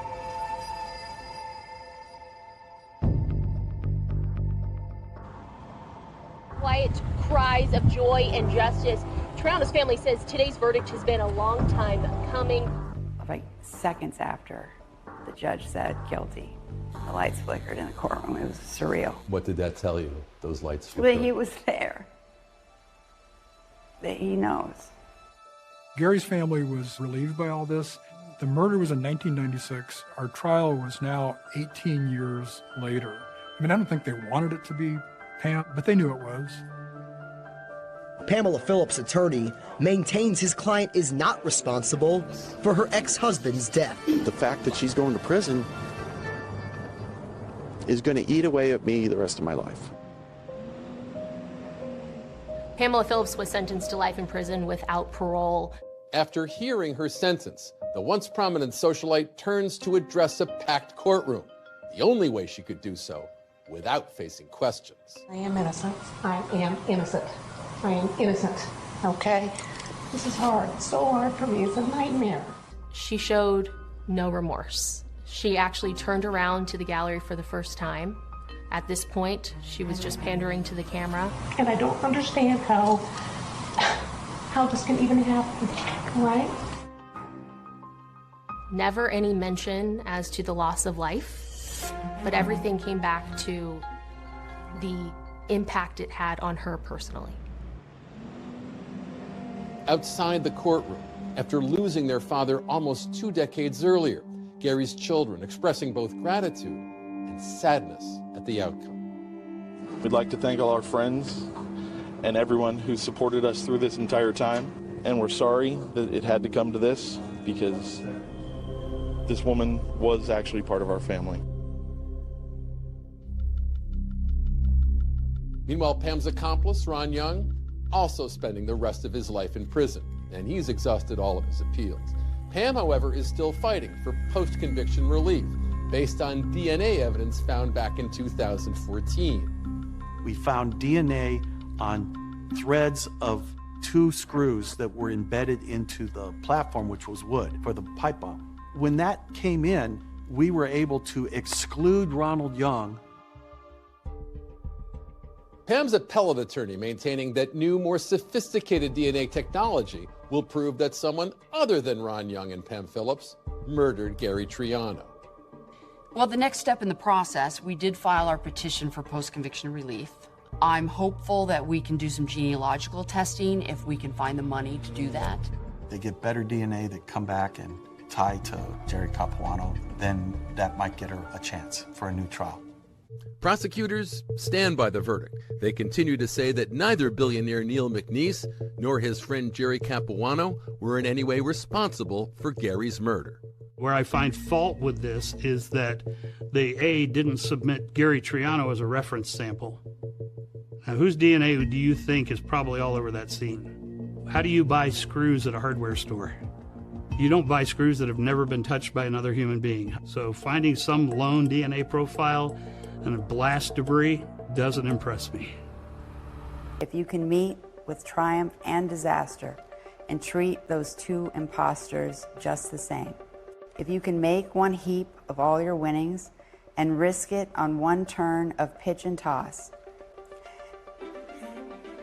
and lose and start again at your beginning, and never breathe a word about your loss. And that's just how my uncle lived.